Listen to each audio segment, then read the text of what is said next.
Hello there. You probably have a few questions. What is this? Where are we? Did you finally finish part 2 of the carried value series you started 6 months ago?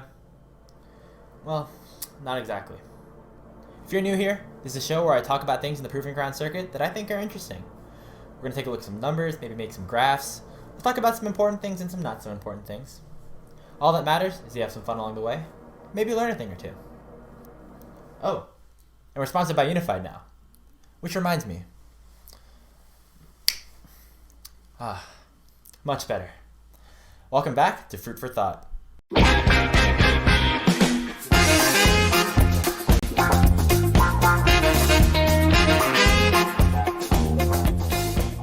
Unified's first Proving Ground Circuit qualifier is about to get underway, with 16 of the best teams Amateur has to offer taken to the Rift to try and start Season 12 off on the right foot.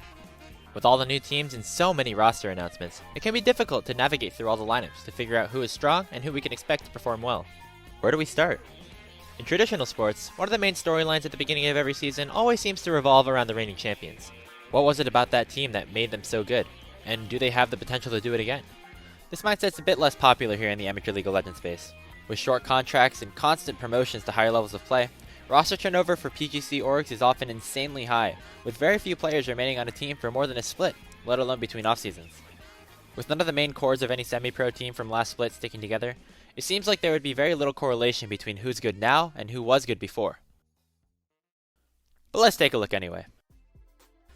Before we go any further, we have to define who the reigning champions of semi-pro are. The most obvious answer here is Wildcard, whose main roster won all 3 summer Tier 2 tournaments and finished the highest out of any non-academy team at Proving Grounds. However, another argument can be made for 100 Thieves next. While they didn't perform as well as Wildcard throughout any of the Tier 2 tournaments, they did have 3 of their players promoted up to 100 Thieves Academy mid-season, and with their help, literally won Proving Grounds. Technicalities aside, it's safe to say that both 100 Next and Wildcard sat at the top of the amateur space in their own way this year. Let's see how they did it. At this point, it's important to note that success in semi-pro is defined a little bit differently than at the professional level. While winning tournaments and performing well is obviously important for both the players and the teams, it's also important to develop newer, younger players into academy-level talent. While this is an overarching goal for the entirety of the amateur scene, each team has their own little incentives for developing prospects and getting people promoted. For LCS organizations like 100 Thieves and Evil Geniuses, developing young talent on your amateur team gets you early access to players who have the potential to transform into the region's next resident superstar. For independent organizations such as Wildcard, getting players into Academy is important economically. The LCS awards development fees to teams who get players promoted into Academy or LCS in the next season. This money can serve as a valuable income source for some of these organizations, who thus make it their goal to promote as many players as possible. So, those are the 2 main goals of an amateur roster. Luckily for teams, these 2 concepts seem to work hand in hand at times. If you have really good, solid players to teach your rookies, they'll get better faster. And if your young players are playing better and better, chances are, you win more. Surrounding new talent with veterans is obviously far from a foreign concept. It's commonplace in Academy, LCS, and even traditional sports. But only a few teams at the top of the amateur sphere have gone for this sort of methodology. Can you guess who they are? Here we have the experience levels of every player on Wildcard Red's 2021 summer roster at the time they were acquired. Recorded games played at the professional level are in blue, Academy or Challenger Series games are in red, and amateur and collegiate matches are in yellow. Right away, we see a pretty obvious split between young development pieces and proven experienced veterans. Bradley, Daption, and Winston to an extent were brought in as super high skill ceiling players without that much experience. In contrast, you have Brandini, Dokla, and literal LCS MVP turned player coach Arrow. While they might be more well-known quantities, these players played exceptionally well throughout the season, as well as using their experience to help some of the younger players hone their craft. 100 Thieves Next is a really interesting case to look at. After some disappointing finishes with essentially a 5 rookie lineup in the spring split, 100 Thieves decided to bring in Gamsu, who has had storied careers in both League of Legends and Overwatch. Not only was Gamsu able to help 100 Next dramatically improve their standings throughout the Tier 2s, but many of the younger players also saw immense jumps in their play throughout the summer. At the end of the day, not only did Wildcard and 100 Next find success in the summer Proving Ground circuit, but 7 of their players have found themselves on Academy teams at the start of 2022. I'd call that a mission success. This leads us back to our original question. Are the reigning champs of Amateur ready to run it back in 2022? Even though none of the players on either of these teams are coming back to their respective rosters, it seems like both orgs decided to build in a similar way with the hopes of doing well and getting players promoted. On the side of Wildcard, their top side of Alorum and Griffin are two of the smartest, most storied players in the scene, with over a decade of experience between them at all 3 levels of play. As for young talent, all eyes will be on Minwei, who showed promise as both a weak side and strong side carry in Wildcard's developmental system in 2021. And make sure to watch out for Strompus and Rhino, 2 players who did very well in Amateur last year and are looking to take that next step to get back into Academy. Like last year, 100 Next roster has considerably less games than Wildcards, but the strategy still remains. The big name here is Insanity, who was Immortal's LCS mid laner for the past year and a half. He'll be bringing his experience to a roster full of potential, with amateur superstars Array and Fnatic, a role-swapping sword, and of course, the 15-year-old prodigy General Sniper. Both Wildcard and 100 Thieves Next built rosters that promoted both success and talent development last summer. Going into 2022, these orgs kept to their strategy, forming teams filled with players who could realistically be promoted, and more importantly, can win. The fun's about to begin. Hope you're ready.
Everyone, we're live. It is Proving Grounds, closed qualifiers, day 1. My camera's already freaking out. It can't handle my excitement, and I should probably chill out a little bit. But of course, I am going to be your play-by-play here for the day. I am Jolly, and I'm joined by the ever wonderful and handsome Rebel Fox right here. How are you doing? Doing fantastic. 2 days full of an enormous number of games, an enormous amount of League of Legends between 32 teams, and now we've been able to distill down 16 of the top teams to prepare for our first qualifier. It's been just an exciting couple of days, and we get to fill it with even more action as we're starting into the first few games here in the groups. Yeah, not just that. I mean, we've got some pretty awesome games that we get to cover right here. You and I are covering 2 best of 3s today. And of course, we can see right down at the bottom of the screen, you're going to be starting with Golden Guardians Academy versus UC Irvine Esports here. So, I mean, swords against anteaters, you know, that's not really something that I would want to put into action. But I'm very excited to see these 2 teams. And then, of course, later in the day, we're going to have Wildcard and Bay State. So really 2 amazing sets, and of course, best of 3s as usual here, Rebel Fox. We do, of course, have to just call out all of our sponsors. Thank you to those of you who have helped out with the production, throwing this all together, including funding things like prize pool and allowing us to put on an amazing show for you guys across this and the Academy stream. So Atlantic, Tipalti, and Skulls, thank you. Of course, we'll shout you guys out a couple times as the show goes down. But you know, Rebel, we don't have a ton of time to talk. Of course, I mean, I guess we have a little bit longer than usual here, but we're gonna go into the round 1 matchups just so you guys can kind of see everything across the board, right? So Group A, 100 Thieves Next and Team Ambition. If you want to check these out, of course, you guys do have access as there are multiple streams going on right now. We are going to be covering Group B here, so Group A will be on that Academy stream. If you have any interest, you can always, have 2 screens open at the same time, right, Rebel? Yeah, you're able to multitask like that. I was multitasking in a couple of different dimensions, trying to keep track of all the streams yesterday while covering our own. Group A's got some really loaded talent. You talk about 100 Thieves versus Ambition is going to be good, but then No Team and Radiance also competing. Group D, you take a look at EG Prodigies, Taco Gaming, Maryville, Dinka, all of them very, very good contenders to continue on inside of the tournament. Our focus, of course, we get to see GGS, who just recently lost to 100 Thieves last night in that first place match. Super close game, fantastic series between the 2, and I think everybody's waiting on bated breath potentially for the rematch that might come along. And Wildcard, they're getting a chance to kind of put up to the test against Bay State, who's really stepped up, UCI, who's been able to step up and get into groups here with a brand new roster of 3 rookies. So we get a bunch of chance to look into Group B and everybody else that's participating in the first couple of rounds. I do want to note, losing 2 games in a row does knock you out as we get into our predictions here for the day. Yeah, and we can see that for the most part, things across the board are pretty similar, as you can see here for the day one match predictions. We get everybody's predictions here, right? It's not just the talent that is on air for these days. Each of us is going to kind of throw out our thoughts as these go on. But the biggest conflict, I would say, as you can tell, is No Team versus Radiance right here. It's a bit of back and forth. It's not quite 50-50, still a little bit heavily in the favor of No Team. But then I guess we also got to call out a single vote here for Bay State going through. And this is I don't want to say, oh, I'm not excited about this upcoming match, but I really think Wildcard and Bay State is going to be a really, really good one, especially with Wildcard trying to find their footing in being a more consistent team and performing in a more consistent manner. And so I like to see that there is a little bit of a call out right there for Bay State to potentially come through on this one, as it is a best of 3. They get their time to shine, they get their time to warm up here, but for the most part, especially in those top 2, you can see, not even for the most part, but straight across the board, not a single person here has gone against either 100 Thieves X or Golden Guardians Academy. So this is really up to these two teams to kind of step it up and prove all of us wrong. I think NFT Radiance is going to be a pretty exciting series just as both teams are loaded with talent that is trying to establish themselves as being some of the top level talent inside of the second set of Proving Grounds now that we're in year 2. By the way, Wildcard fans, if you're curious who it is, Kenobi comes from Overwatch. Don't blame him too heavily. We're not going to put that on to him, which is why you see the Bay State prediction as everybody else had that Wildcard prediction in there. But yeah, it is a call out. I think that series specifically probably is a bit closer than some of the other series today. When you're talking about the 1-2 seed playing against 15-16 seed, things tend to be a little bit more one-sided. That's a game that I think could actually be a little bit more interesting than what we see in some of the first ones of the day here. Absolutely, yeah. We can always look forward to the upcoming matches, and the whole idea behind this is as we get further and further along in this bracket, the matches are going to get closer and closer, right? So the anticipation kind of going into day 1 for this one, even though it is the close qualifier, is that a lot of these games are going to be one-sided. We hate to see it, we hate to acknowledge it, but it is something that will likely come to fruition here. And I think it's really just exciting to me to see one of these matches that has a lot of an opportunity to potentially go to the third match or go to the third round in that best of 3, or even potentially an upset kind of coming through. So Kenobi, hey, for all we know, you're actually right on this one. Crazier things have happened. All right, I do like the fact that there's a little bit of there's some bulldog, pride at least out there to say that Bay State does have an opportunity here. But you're absolutely right, Rebel Fox. Probably the closest one that we might even see just in the whole lineup today. It's entirely possible. We'll get a chance to talk about that a little bit later because now I think it's time that we jump into our first match of the day, which is Golden Guardians up against the side of UCI, who let's talk about this a little bit more in depth just because I think it's worthwhile talking about. This is, of course, in retrospect to what is happening on the Academy stream where you would see 100 Thieves, the phenomenal team who did upset Golden Guardians yesterday to take the number 1 seed against Team Ambition. And Team Ambition actually, funny enough, beat UCI a little bit earlier on in the tournament for a reason that I think we get to discuss also. Let's start with Golden Guardians, who are coming here. They've got a brand new roster. They brought back a couple of kind of consistent players from their LCS team from the previous split in both Iconic and also in Chime in the jungle and support position. And they filled out the rest with a lot of players that are really talented as well. They are a rock solid team. Seeing them lose yesterday was a bit surprising. They had a gold lead. They were commanding that game to some extent, and they flipped on what was a base push that ended up kind of going all wrong in the return play. So there's that. UCI, on the other hand, when they're at full power, we're looking very competitive. One of our top 5 collegiate teams here, one of the few that made it into the group stage, unfortunately are going to be playing without Sahori in the bottom lane, instead going to be substituting in their backup ADC. Yeah, and a lot of newer players in general as well on UCI. And I say newer, more young players, right? They've been in the scene kind of, but you got like a lot of 18-year-old players, right? You got a lot of, for League of Legends at least, that's a young player. That's coming straight out of high school. And we've even seen some high school players, of course, not on this team, but some high school players on some of these, amateur academy kind of teams. So it's very exciting to see that a lot of this talent is being picked up right out of high school, right? These kids who have had their nose to the grindstone, who really are focusing on moving forward and potentially becoming a professional player. That's kind of been more of a priority for teams, I think. Is there a lot of players who tend to play maybe collegiate, who will play on amateur or academy, not so much academy, but definitely collegiate and amateur, where they don't really want to pursue a professional career. And I think that that's something that's kind of been brought more to the forefront of, all right, well, we've got a lot of potential players. And if somebody does, in fact, want to move on to pro play after this, or try to move up to academy, try to maybe make their way into LCS, we're going to invest into some of these players. And so I really do like to see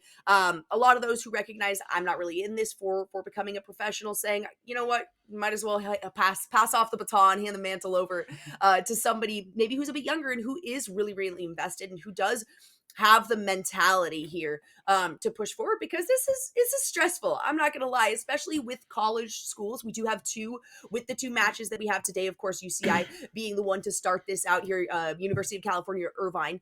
So this is a school, and you have to consider that GGA, these players, not only maybe have they're a little bit more veterans coming into this. They've been on the team for a little bit longer as well, but they don't necessarily have some of the obligations and responsibilities that a collegiate player does, and just keeping up your GPA and keeping up with everything that you have to within school, and then trying to stay social on top of it.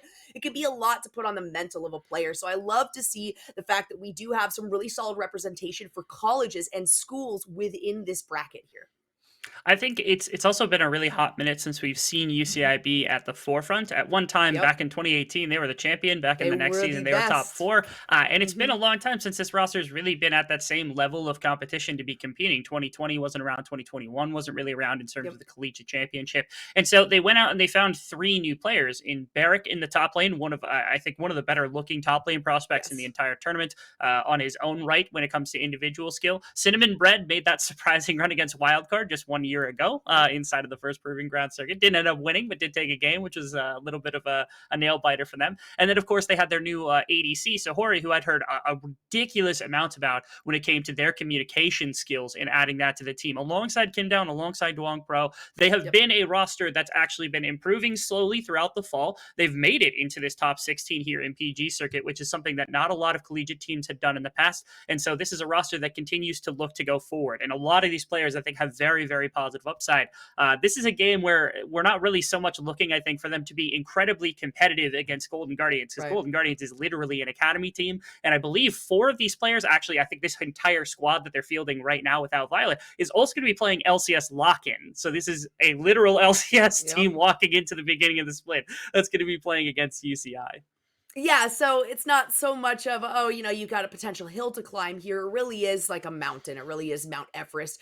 But that doesn't mean that UCI can't show improvement. They cannot, this is their opportunity to really show that they have grown together as a team, and that they do have a big investment in some of these newer players. I think part of what you were talking about too a little bit earlier, Rebel, I'm not even sure if this was live or this was behind the scenes, but just the fact that some of the members that are primary shot callers, for instance, really, really big vocal spots on UCI, are not going to be in here today. And so this isn't necessarily even the best of what they're going to be showing to us. And it's a big struggle, even just mentally, to get over the fact of, oh, we're going into GGA. We're going to this starting roster right now. What is the starting roster temporarily for LCS, Golden Guardians?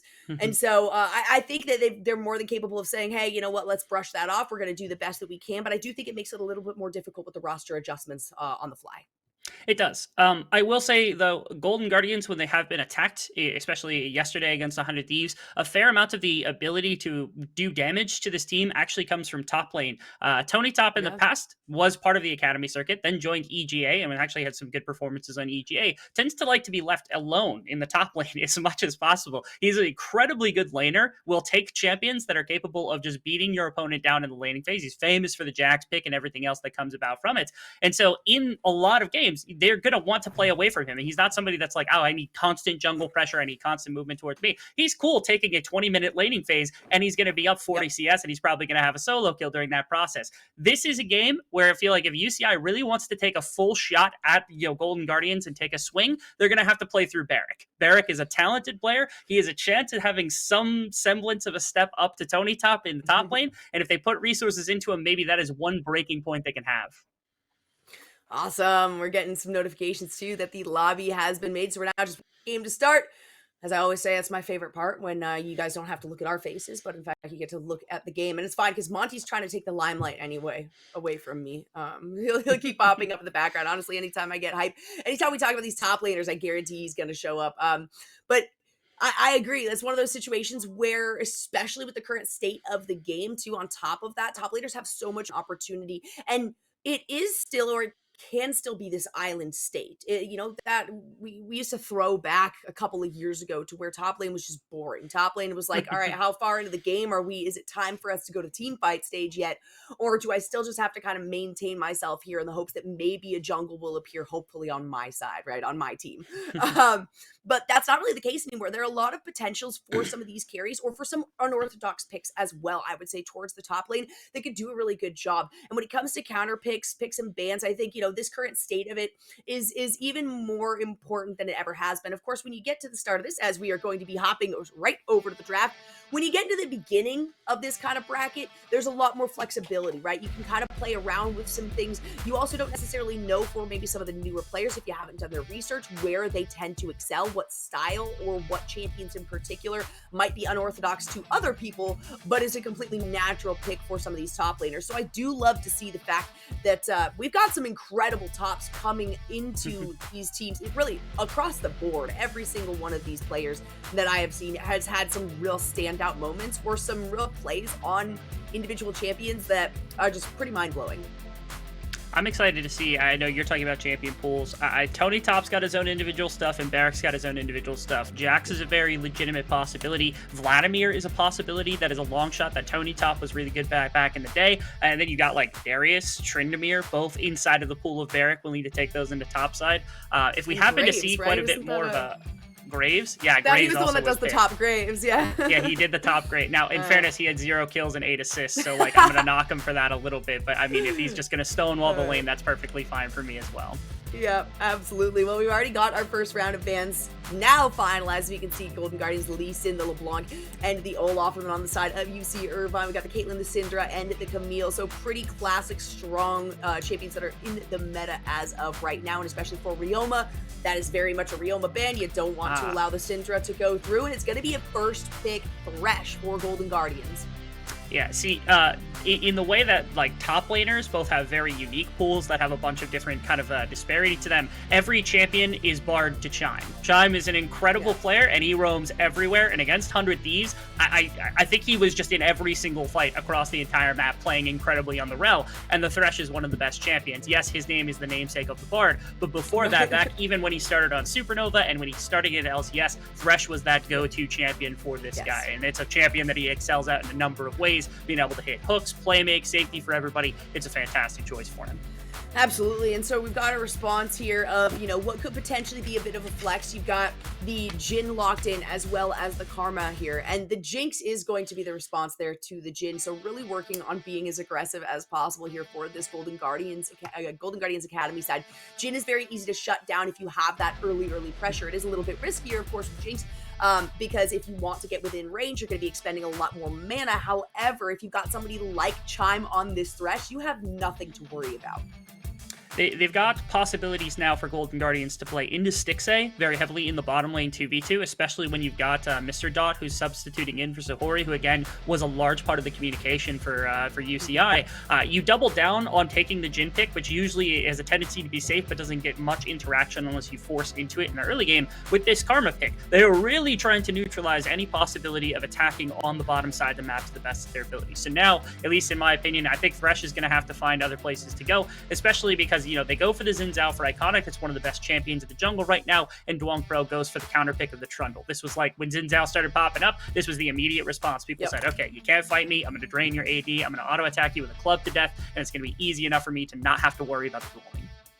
Not only that, I mean, we saw some flexing too towards the end of last season with that Trundle too. I mean, whether you're going to the top lane, we've seen some crazy things happen with this Trundle. I think it's a really strong pick, and I think it's also recognized that there's a lot of versatility to it. Of course, we're going to get the classic Teemo hover, alright? That I should have known that right off the bat, day one, they weren't going to give us any slack, and oh my god, I would love to see it! Yes, it is! It's going to be the Vex locked in. I adore this champion. I absolutely love this champion. She's so incredibly fun. She's got some of the best voice lines as well. I think that Riot has really been focusing a lot on trying to integrate a little bit more personality into some of these champions, and she is definitely ripe with personality, I would say, or lack thereof, rather. So we are looking at Stixxay locking in the Twisted Fate. We're going to get a couple more hovers. I was going to say that Jace makes things a little bit heavy-sided in terms of damage, just straight up damage and vulnerability. So they are going to potentially still lock it in. We'll have to see how things work. Of course, Golden Guardians, they've got somebody like Chime, as you said, on this Thresh. That's a lot of the front line that they are looking for. And then if you've got Iconic as well on the Xin Zhao, you know, as long as they are the ones that are making the initiations, Jace is definitely going to supply a lot of additional damage and backside, as well as, you know, part of his own once he pulls out that Hextech Hammer. And it looks like the Viego might be the opposing hover here. I do love to see Viego not on the enemy team. I love to see a Viego picked on my team, because no matter what has happened with everything, still very busted. But the Tryndamere is going to be the selection here. A lot more of an opportunity to go into somebody like this Jace, with just a lot of hard-hitting damage. Hey, you know what? When you can't kill me, then you're going to be the one to die. You have to find a way now. I'm a little bit concerned. I love the Tryndamere pick. It's fantastic. Varric is one of the Tryndamere players in the tournament, and we're getting an opportunity to see it up close and personal, which is fantastic to see. It's an individual like champion stylization that's special to him. Not a lot of other people have played this. I know it's still a strong champion. The problem is your expectation for this from Golden Guardians is that they will be playing to topside. They have picked the Thresh for Chime. That's going to roam. They picked a Twisted Fate in the mid lane for Ryoma. He's going to get out and about. He's going to attack top lane too, and they've got a ganking Xin Zhao to work with. They could put every resource in the world into this Tryndamere, shut it out, and get this Jace ahead, and all of a sudden there are problems, because your Vex is getting challenged, your Jhin is getting challenged from the backline just from Tony Top's damage alone. So there is that problem. It's a question of how does UCI respond to that? Can they find pressure on bottom side with Jhin and Karma, or do they find ways to defend against it and try to get Varric through this laning phase? They're putting some eggs into their top lane basket the way I wanted to, and they got to make sure he's going to get out of this unscathed, because there could be very big problems if they let GGA roam.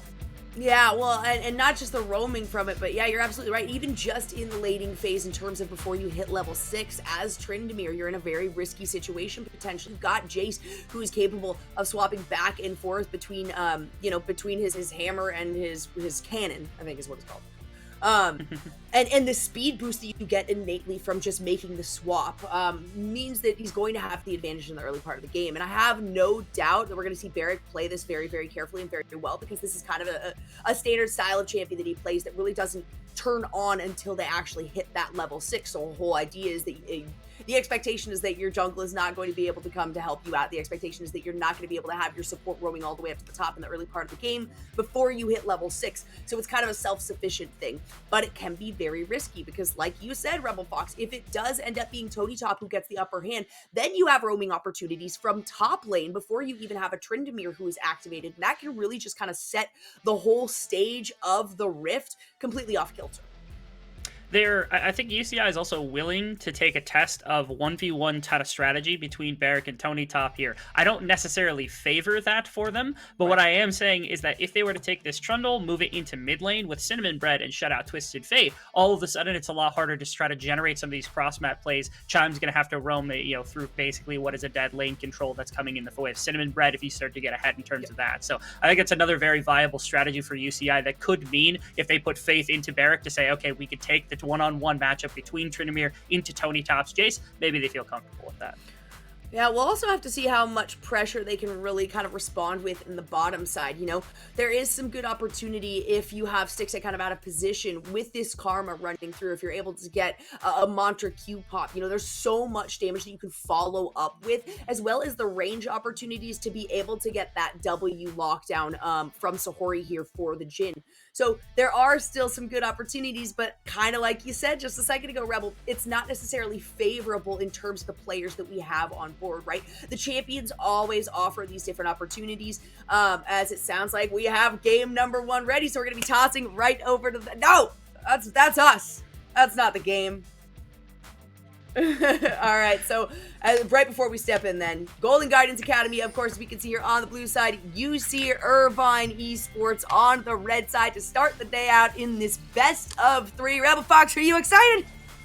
Oh, I'm very excited. It may not sound it right now, but I'm trying to keep myself tame for the remaining 6 games that we're going to have on the day, where I'm going to be screaming my mind out for the next few days. So that's smart. That's smart. Yeah, at least to the best of our abilities, especially because they were ramping up for a pretty big invade altogether. They seem to have broken apart, and they're just going to work their way into the jungle instead. But yeah, nothing too crazy to start out here. You do actually have some vision already thrown down, though. Look at that. UCI very, very quickly running forward. They send Kim down into the jungle, so they have immediate vision on red, and they are going to make an invasion here, and Ryoma might get caught out alone.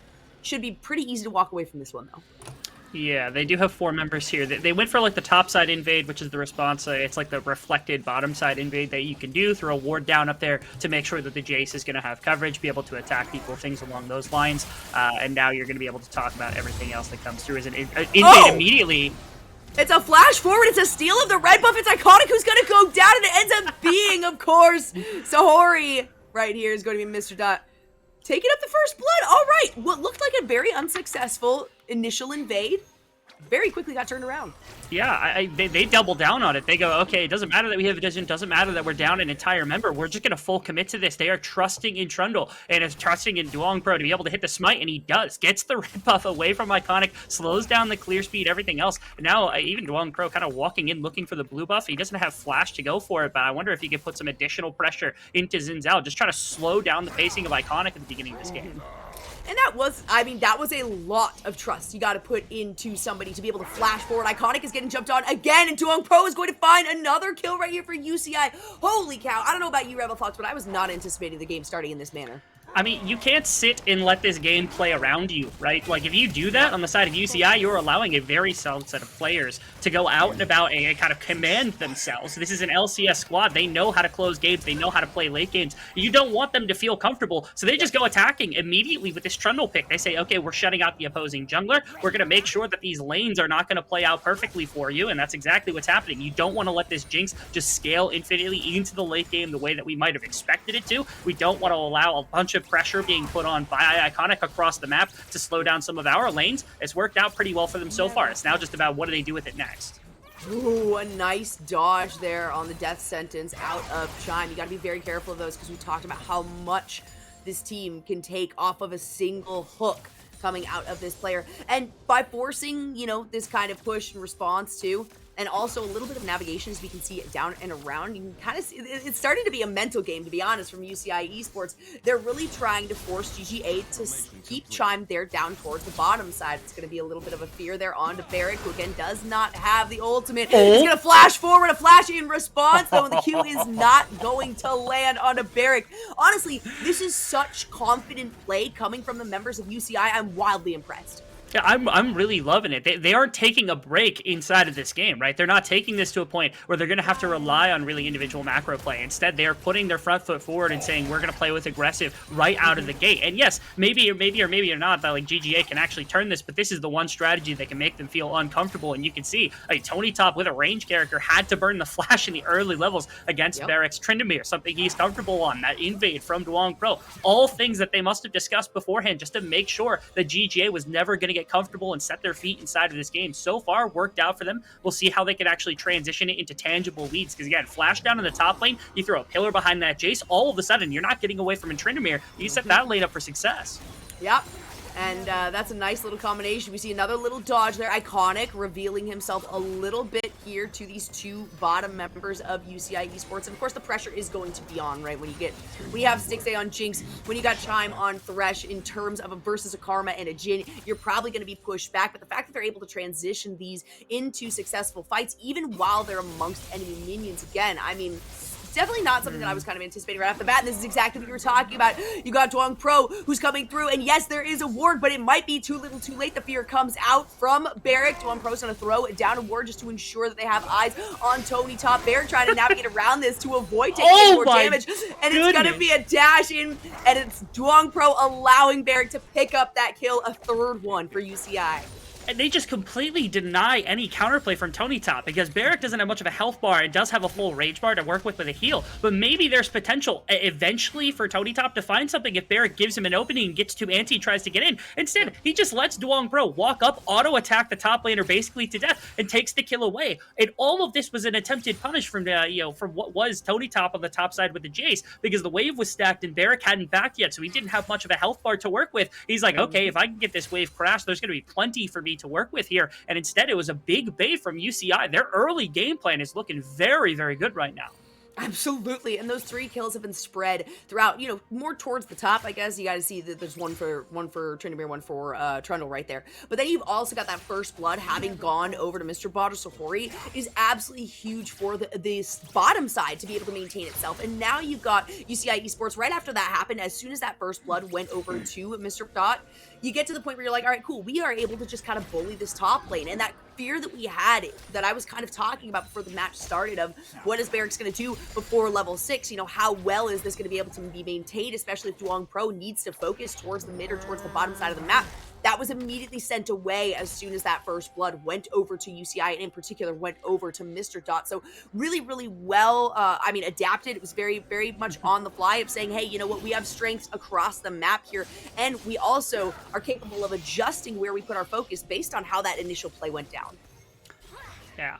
UCI is actually, they're looking a lot more competitive and impressive than I think we would have expected in this first game, especially with a substitute bot lane, but props to them for coming out with a very tangible game plan to begin things. And now things are starting to slow down a little bit. You're in an okay position with your Tryndamere on the top side. This Trundle gives you a lot of control of the bottom side river, or just in the river in general. Cinnamon Bread's going to be here for this play, but only level 5 on Mr. Dot before the rest of that wave gets picked up, only level 5 in general. And Cinnamon Bread's not able to full commit because the wave had crashed in the middle, so it's just going to be a 2v2. Mr. Dot has to leave just to come in, but Shime is already kind of cutting off the angle. They're playing a little bit of back and forth around this Drake right now, trying to see who's going to full commit to it, who's going to look for the fight.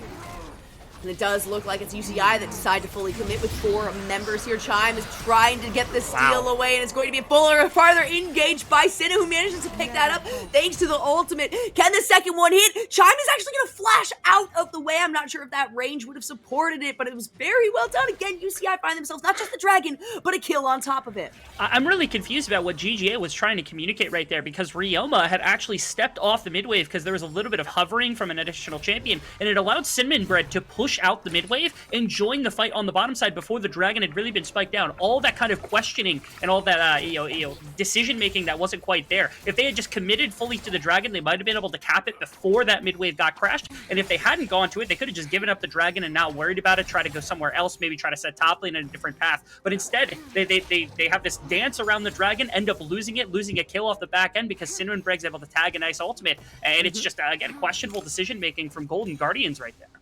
And even to force the flash there out of Chime, sure, Chime does have the Hex Flash available, but for something like that, where the ultimate comes out, it already picks up a kill, that means, yes, you're able to reactivate it, and you've got a pretty decent time window as well. That's another reason that Vex not only is so ridiculously fun to play, is also quite busted in terms of just the general idea of her kit here, and so to force a flash out of Chime there at the end, that certainly puts even more pressure here on this bottom lane. It's actually a funny thing. When I walked into this event specifically, one of the things that I wanted to judge mid laners, especially newer mid laners, on was how well do they play Vex. I find that really good mid laners are often able to pick up Vex and use the champion to a very high degree very quickly, whereas a mid laner that might have very different set of skills or might have like a very unique skill set or a champion pool or something like that, oftentimes struggles to pick up Vex in very specific situations. So Cinnamon Bread having a bit of ability on the Vex to begin with is showed the ability to get out of lane, start attacking as quick as possible. A lot of that is due to the control of Duong Pro, but again, I'm keeping my eyes on our Vex players, and so far, Cinnamon Bread, I'm pretty sure played it a little bit earlier in the tournament as well, and has had some okay performances on it thus far. I'm not calling him an amazing top-level prospect in the mid lane quite yet for this, but again, I'm keeping my eyes on the Vex play because it's one of the champions that I think is easy enough to judge with. Right, yeah, and I do think, it's actually interesting that you say that, because there's definitely certain styles for mid lane, and I would say that Vex's style is much more akin to that of like a support. Something like Seraphine that we've seen come out. It's going to be Golden Guardians finally making a play on their own. It is Stixay with the ultimate that picks up the kill. Now it's Mr. Dot who's going to be engaged on a double kill is picked up after that guy. The Shadow Surge is going to be followed up though, and as you're talking about Cinna, he's going to pick up the death sentence on top of it directly into the trap, so it means you're not going to get out of that one. And Cinna instantly goes down in response. That is a great hook from Chime to be able to set up the response to that play. Yes, you get a trade kill onto Cinnamon Bread, who is able to show up in the right situation. A turret plate able to be traded back up from Derek. But it's a nice play into bottom side. Golden Guardians finally make a really distinctive move, which is that, you're playing towards Jinx, you play towards Stixxay. It's an amazing champion to set up for this game. And finally, they make an aggressive play towards the bottom side. They get the first one with the Mega Death Rocket. The dive here ends up in a solid position where Stixxay is the one who ends up picking up the kill. And that's everything that you could have possibly asked for. Sinnoh trying to snag Stixxay, I think on the end got a little bit too far forward, ended up getting snagged by Chime. Kill goes over to Iconic, but you will take a bunch of turret plates and gold into your Jinx. They're no longer, I think, willing to play into topside. They're going to put a lot more focus into making sure that their big team fight is going to be on point, and making sure to play towards Stixxay and attack the points of the map that UCI is probably weakest at right now with the substitute ADC is finally what they've decided on. Yeah, and that's kind of what I was touching on a little bit earlier, Rebel, is just the fact that, hey, that early kill that was given over to Mr. Dot, that first blood kill, allowed for a lot more wiggle room for UCI on the bottom side. They allowed really kind of the focus here for Duong Pro to go more towards the top side to support that lackluster pre-6 Tryndamere. But now they've gotten past that point, right? We're looking at level 9s, level 10s in the mid and the top side, which are going to obviously be the highest ones in the solo lanes.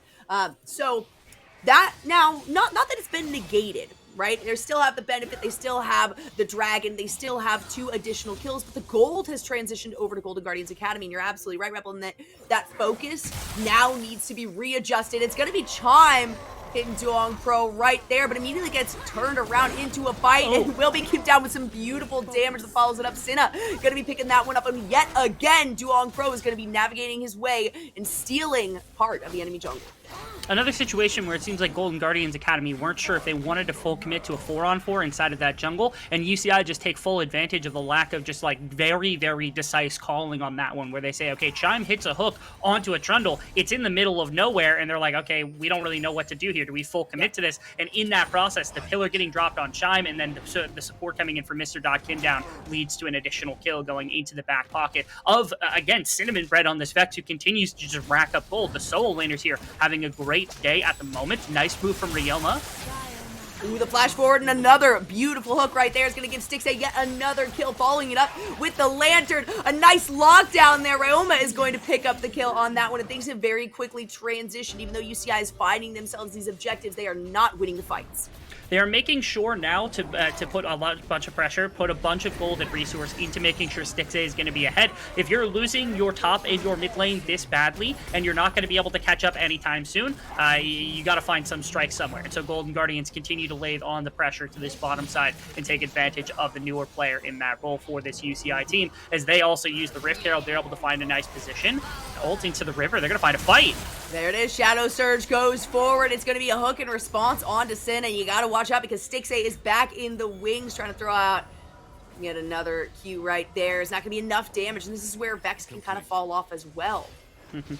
They didn't get baited into a bad fight, which is quite nice. It would have been easy enough for UCI to say, okay, we've got a powerful enough 2v2 with our mid and our jungle to work with in this bottom side river. But if they do that, they eventually get the support of Stixxay and Chime, and they just end up losing that situation horribly, especially after the trade into the bottom side as well. So good on UCI to be able to call that. Their towers are in a little bit of disarray. They lost their bottom tower. Top tower is just a very quick auto attack or just a W from Jace from going down easy enough.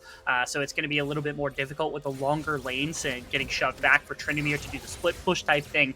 Soon enough, they're going to have to transition out of this like earlier game where they put a bunch of focus into making sure to catch people off guard from Golden Guardians and punishing kind of a lack of really decisive push shot calling, because Golden Guardians will eventually get out of that. Eventually, they can just say, okay, we're going to put all 5 of our champions together. We're going to let Jinx auto attack forward. And by that point, UCI has to have some kind of response. Yeah, and that's the opportunity, just as you said, they've been taking advantage of here, whereas Golden Guardians has been a little bit lackluster in terms of their response time, or really just kind of congregating together and making a solid decision. It feels as though they're kind of torn between 2 shot callers, but that is something that is very easily overcomeable for a team like Golden Guardians Academy in particular. They've done this before, they've had these struggles, they understand how to overcome them as well, and so we see them already immediately begin to group up a lot more.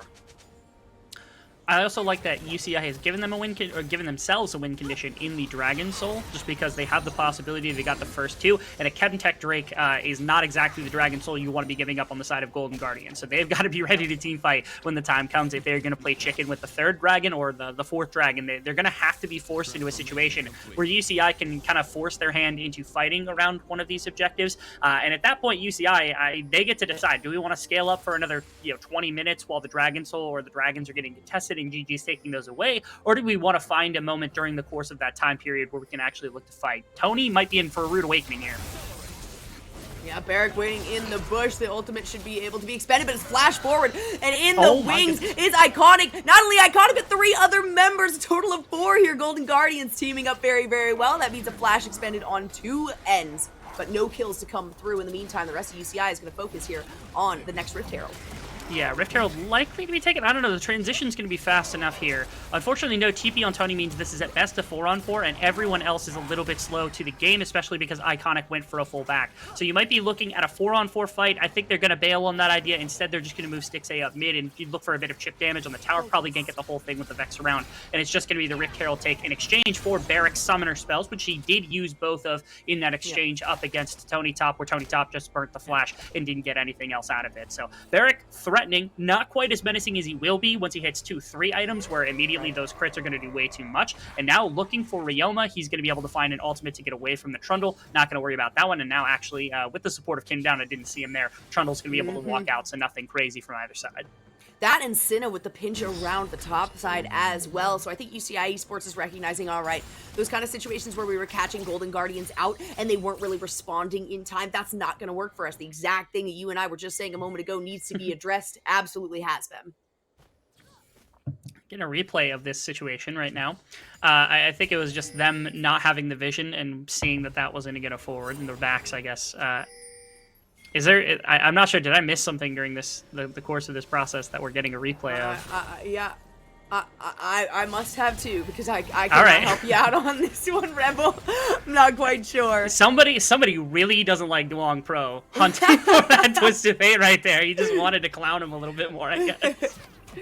You've got a nice spread of these kills, though. You know, it is unfortunate that you have now Mr. Dot having gone down twice, but this is kind of the anticipation, right? As you were talking about with this replacement in the bottom lane, or with this sub coming through, that's one of the weakest parts of the fact that Golden Guardians Academy has capitalized on. That is great, but it's also great in the fact that UCI Esports has recognized and said, okay, you know what? This probably isn't going to be our strongest side of the map. We need to kind of focus on other aspects and get as quickly as we can to the team fight stage. And now Golden Guardians says, hey, we do not want to allow this to go so easily, this Dragon Soul to go so easily over to UCI. Out comes the Curtain Call. It's not going to do very much damage at all. Of course, you get the Mantra shielding coming through here.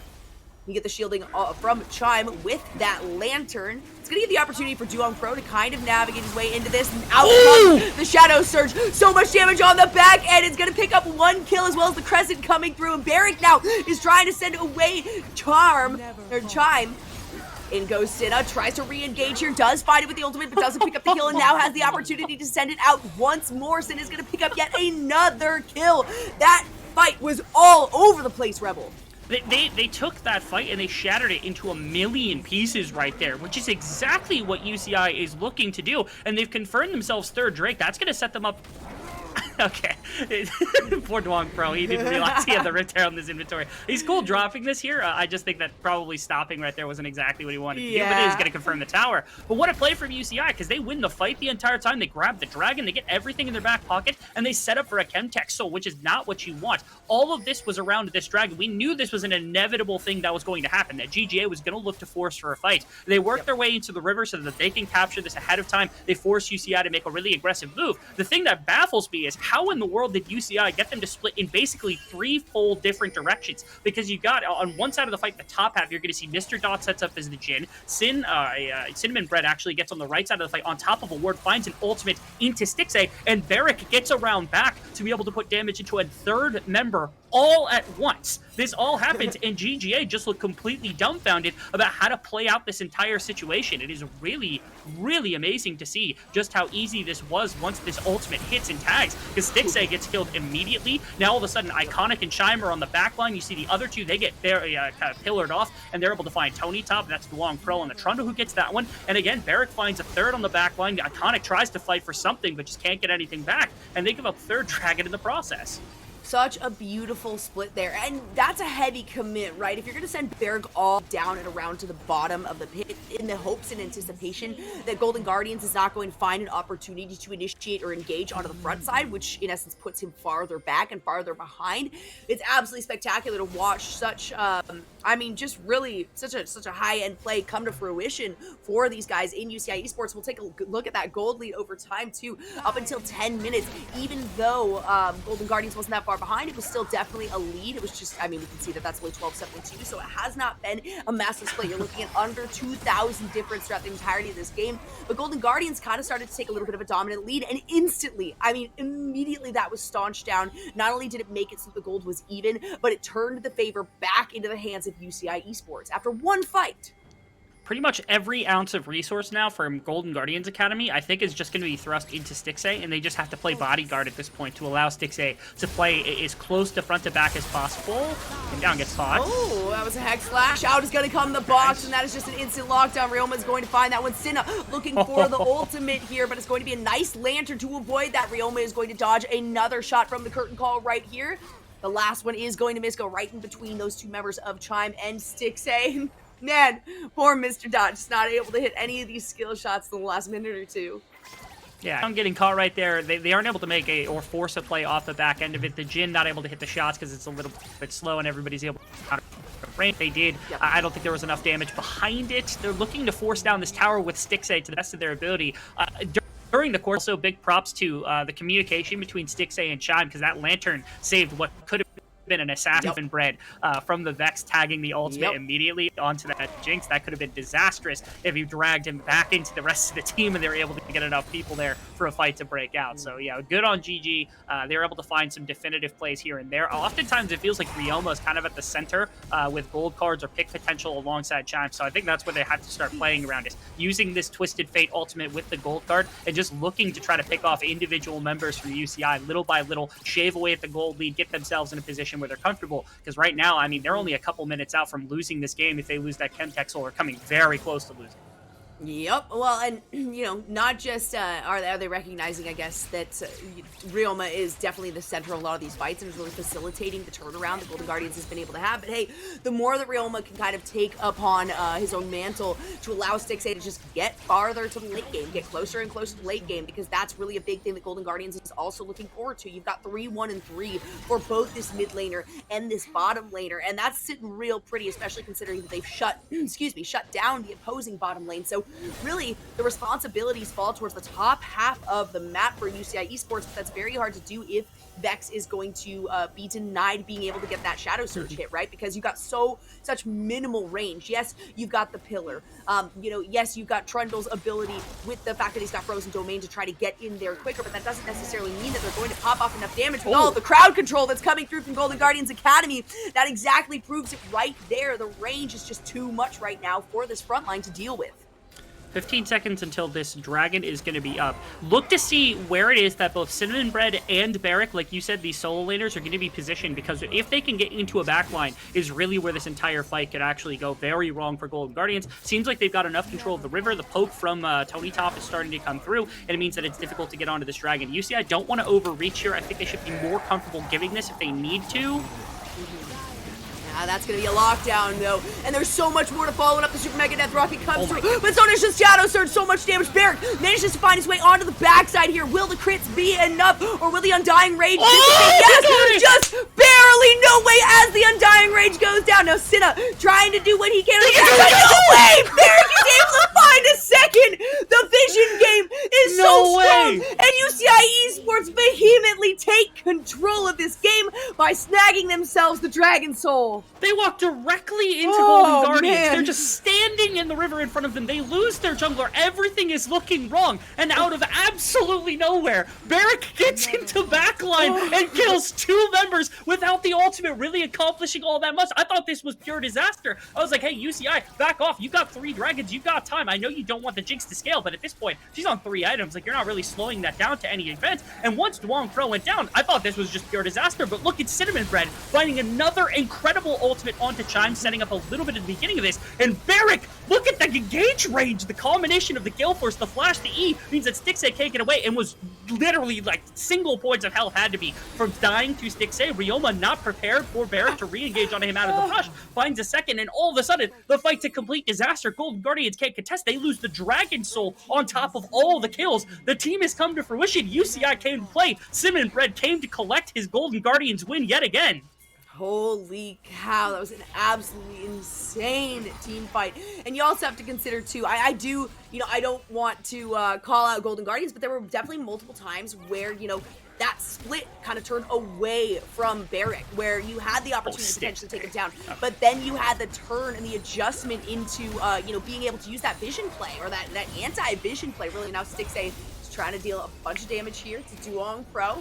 There's going to be the cannon that comes through. A lot of damage, and in goes Vex once more. Personal space tries to send him away. Out comes the curtain call on the backside. It's going to be a big, big lockdown, a big pop up here onto Duong Pro, but there is the resurrection coming through.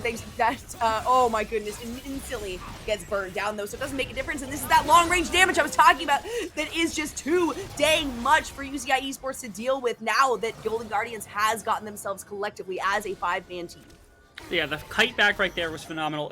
Biggest thing was the Cinnamon Bread did not get onto Stixxay, didn't get onto one of the main damages, instead tagged onto Iconic, who has enough safety to be able to walk out, and Chime's positioning on the Lantern has gotten better over the fight, making sure to be far enough back that you're not going to have to concern yourself with anything else. They do not have Duong Pro, so there is no spite. They got to find a fight here instead of anything else. Barrick honestly just looks to walk up river because he still has the ultimate, still has the Chemtech Soul to be able to work with. At this point, just walk into the pit to try to deny this because they're going to burst it down. There it is. The crowd control is just too little, too much. It still is up and available, but it is going to be Golden Guardians Academy who picked that one up. Another resurrection there onto the backside. It's going to be a zombie that comes through. It actually deals quite a bit of damage here. It's not going to be enough to stay alive and, get all of the team. But Chime is the only surviving member here. This is absolutely insane. UCI, where did this team come from? It's incredible, and even better, like, their decisiveness has been really there. They had a nice early game plan. They transitioned nicely also into making sure that these team fights were just creative ways to get Barrick and Cinnamon Bread into phenomenal positions. This is another example of it. They're down a member. They have no way of playing for a Baron steal unless they go for like a 20, 30, 80 split, something like that. They're going to make a push right up mid lane. They're going to snag the inhibitor. I wonder if they could just end. They got 10 seconds on Tony and Iconic. I think they're just going to force. They have a lot of time here, and they are doing a lot of damage. Barrick is totally willing to take the brunt of the damage here thanks to the resurrection, the fact that they've got this Dragon Soul still up and available, and this is the end of the game. There's no way the Golden Guardians is going to be able to stop this, and oh my god, in 28 minutes of back and forth, UCI Esports make a name for themselves here. Day 1 of the open qualifiers. Oh my god, I'm already going to lose my voice, and it's just the first game here, Rebel. See, this is why when you asked me if I was excited, I couldn't just come out of the gate and go, yeah! This is why! This is the reason games like this happen out of absolutely nowhere. UCI comes in with a substitute. They're coming in as the 15 seed against the 2 seed Golden Guardians Academy, who are playing in the LCS lock-in tournament, and they go out with a bang of a first game to be able to take things all the way. Props to the solo laners, props to Duong Pro, who from minute 1 was just running this game over top of Iconic. Their game planning in this one, very, very intelligent. The fact that they somehow made a Tryndamere Vex composition work together in terms of being able to get onto the backline still baffles me to some extent. I don't know if they're going to be able to replicate that kind of success, but if they keep that same kind of game planning, I'm really excited to see game number 2. Oh my goodness, yes, and really curious to see how Golden Guardians is going to be able to compete with this. We can see the damage spread right there. It is still highest damage held by Jace there in the top side. Of course, Tony Top doing a lot as that champion, but the fact that you can see Vex come in here for Cinnamon Bread at just, just under 1,000 or above 1,000 under that is massive. And honestly, it was the positioning, it was the placement, it was the confidence that was really working out incredibly well for UCI. And it was something that Golden Guardians was not able to adapt to as quickly. It's a matter of, like, there was free damage coming out of Tony Top and the Jays, and this is part of the reason I wanted them to play in the top lane, just to not only shut out Barrack from the game, but also to get Tony Top and the Jays ahead, and to have this damage, like, supplement, where, like, you know, if the Jays is one item further ahead, those shock blasts are dropping half, 3/4 of the health off of most of the members from UCI, and all of a sudden the fight is easily won by Jinx just with one single rocket getting excited and be able to rip through the rest of the health bars. But it just never came to fruition. They didn't quite get it there fast enough. And Vex on the other side was able to do quite the opposite, where it's okay, you tag somebody with the ultimate, you go in, they die most of the time. That's just what happened. Right. And so Golden Guardians had no real response to that. It was difficult for Chime to be able to pull out the right members, flay away the right members, to be able to deny that fast enough for the rest of UCI to not be able to follow up. So, good on them. Again, understanding a relatively complex team fighting style that they were able to work into such a well-refined kind of machine here in Golden Guardians. Okay, well then that kind of leads me to ask you the question then, Rebel Fox, of knowing what works really, really well here for UCI. Is there something in terms of the pick ban phase that you think is going to help them? Or do you think it's more of like an internal strategy within the game that they have to kind of adjust themselves around? First off, that level 1 kind of was disastrous, so there is that. That's a big thing that's just like really easy fix. Just make sure you don't get clapped at level 1 and lose Iconic's kind of tempo just to begin the game and give it all over to the Trundle. But like you understand what the comp or what the return is going to be from Barrack. He's gonna play some Darius. He's gonna play Trinity. He's gonna play one of these champions. He's not gonna play a tank or something. So get Tony Top in a matchup that he's gonna be comfortable in. Get him one of his namesake champions if you're gonna leave him alone, or just play to it. I don't think Stixxay was really under any threat of losing that bottom lane before pressure started to get put there. Yep. Just let the Jinx sit there, farm up for the first 15-20 minutes of the game, put all your pressure on the top side of the map to shut out Cinnamon Bread and Barrack, and all of a sudden I feel like Golden Guardians have a much smoother curve of getting into the win of the game. All right, well, we'll have to see if they take any of those strategies moving forward. We are going to take a very quick break before heading into game number 2 in this best of 3, so don't go anywhere. We will be right back.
All right, welcome back, everyone. I think we've got the chance to bit here, Rebel Fox, because we just had an incredible game number one. Holy cow! I mean, if this is how the day is starting, I can't wait. It also kind of puts a pretty high bar to set the stage, right, for the rest of the day, because UCI. I mean, really, it was a back and forth, even though I guess at the end of the day, Rebel Fox, it really did feel like when it came to control over the fights, over the positioning, it was pretty much all in UCI's hands. They did quite a bit to make sure that this game was going to go perfect for them. They controlled pretty much every aspect of it. They were comfortable with their draft. They got comfort champions for themselves. They started off from minute one with a nice game plan. They understood how their composition was supposed to execute in team fights. The only thing that was like out of whack for them was they weren't able to keep a consistent gold lead. But that was kind of the idea, right? It's going to be really difficult to do that against a team who plays at the level that Golden Guardians does. So instead, they just focused on, okay, here's what we need to do right. And they did what they needed to do right, which was exactly how you play a game like this, which leaves us to a situation where either A, we go to 3 games, or B, UCI wins, right? One of those two things has to happen and I guess we could go to 3 games and UCI can win, but of course that just leads to one of the 2 options. So, I mean, it's kind of insane to think that could be an upset. And then things also get into further disarray. I don't know if you know, but also Bay State beat UCI earlier in the tournament. So now all of a sudden, Bay State versus Golden Guardians, Bay State tonight versus a wildcard, everything gets thrown in the air. Yep. It really does, yeah. I mean, I kind of mentioned upsets. I'd mentioned that I'd like to see an upset. And I will admit that this is not the one I was talking about, right? I was talking about the Bay State wildcard game that we have coming through here. But oh my goodness, if Golden Guardians doesn't really learn to adapt and adjust here, according to how UCI was playing that, I mean, it could very easily, not very easily, obviously. This is still a struggle for them. This is still a very, very good team, an incredible team that can really get rolling once they get the ball rolling. But UCI did such a good job of preventing that from ever happening, or even when Golden Guardians, kind of recouped and was able to get a bit of a gold lead there, UCI said, okay, that's fine. We'll let you think you're in the lead. We'll let you kind of take control on this objective fight, but it's actually going to be us controlling your positioning. It's going to be us executing better than you guys, and then taking the objective on top of it, I think, is the biggest other thing, right? They ended up getting the Dragon Soul. And at that point too, when there have been 2 to 3 fights back to back where they did take place in front of the Dragon Pit, where you were trying to counter them getting that soul and you were incapable of making it happen multiple times over, doing your best, that really says something about the prowess of this UCI Esports team. And, of course, we have been talking up a lot Barrick, Sinna, and Duong Pro, and really that is where a lot of this strength comes from. Not to discount at all the 2 bottom players there in Mr. Dot and Kim Down, but it's really difficult to go into 2 players into whether or not it's 6A and Chime, but also Jinx and Thresh, because that amount of crowd control is just, it's too much to deal with a lot of the times. You get hit by the death sentence, you get the traps thrown behind you, and it is essentially a death sentence, right? It's a fitting name for the hook for Thresh there. But that's not to say that Golden Guardians, of course, can't just instantly be like, all right, we need to switch our focus. That's the top side, right? Just like what you were saying before the break happened, Rebel. Yeah, I feel like there's a couple of things that can be fixed from Golden Guardians. Number one that I want to see fixed is decisiveness. So many times we saw them just kind of not be able to full commit to an idea, and that really did cost them a number of times into UCI, who are very definitive in their movements. And like you said, there is this kind of dichotomy that they didn't decide on until partway into the game of, do we lean into the Stixay Chime advantage that we have with the substitute bot laner, or do we go and play into Tony Top and deny the advantage that can be held on the top side of the map from UCI? Last game, they were kind of deciding deciding between the two couldn't really come to a valid decision until they started really leaning into the Jinx on bottom side. But by that point, the damage already done from the side of UCI. So in this game, come out with a much more cohesive game plan to begin with and execute on it very, very quickly. Whoever it is that's kind of controlling comms in there, I know Chime probably has a pretty big voice. I've heard him before in some comms, and I want to hear really distinctive calls. Make sure that you're on the same page for this game, because if you are, I feel like this game looks a lot different. A lot of the plays that went UCI's way probably could have been salvaged if it weren't for some of the lack of just clear decision making. Yeah, absolutely. That's definitely something that has to be acknowledged. And also not only having a really strong shot caller, but also the team having the confidence in that shot caller, even if you don't necessarily believe that they are making the best call. If they are the one that is making the call, or at least, if that is kind of a position that you guys that the team has placed that individual in, of all right, you are the strongest shot caller, and when that person makes a shot, it's going to be a decisive decision. You can't have hesitation from the players themselves. And I can't tell, sometimes you can kind of tell, was it that there were no shots called? Was it that there were multiple shots and they were kind of torn between these ideas?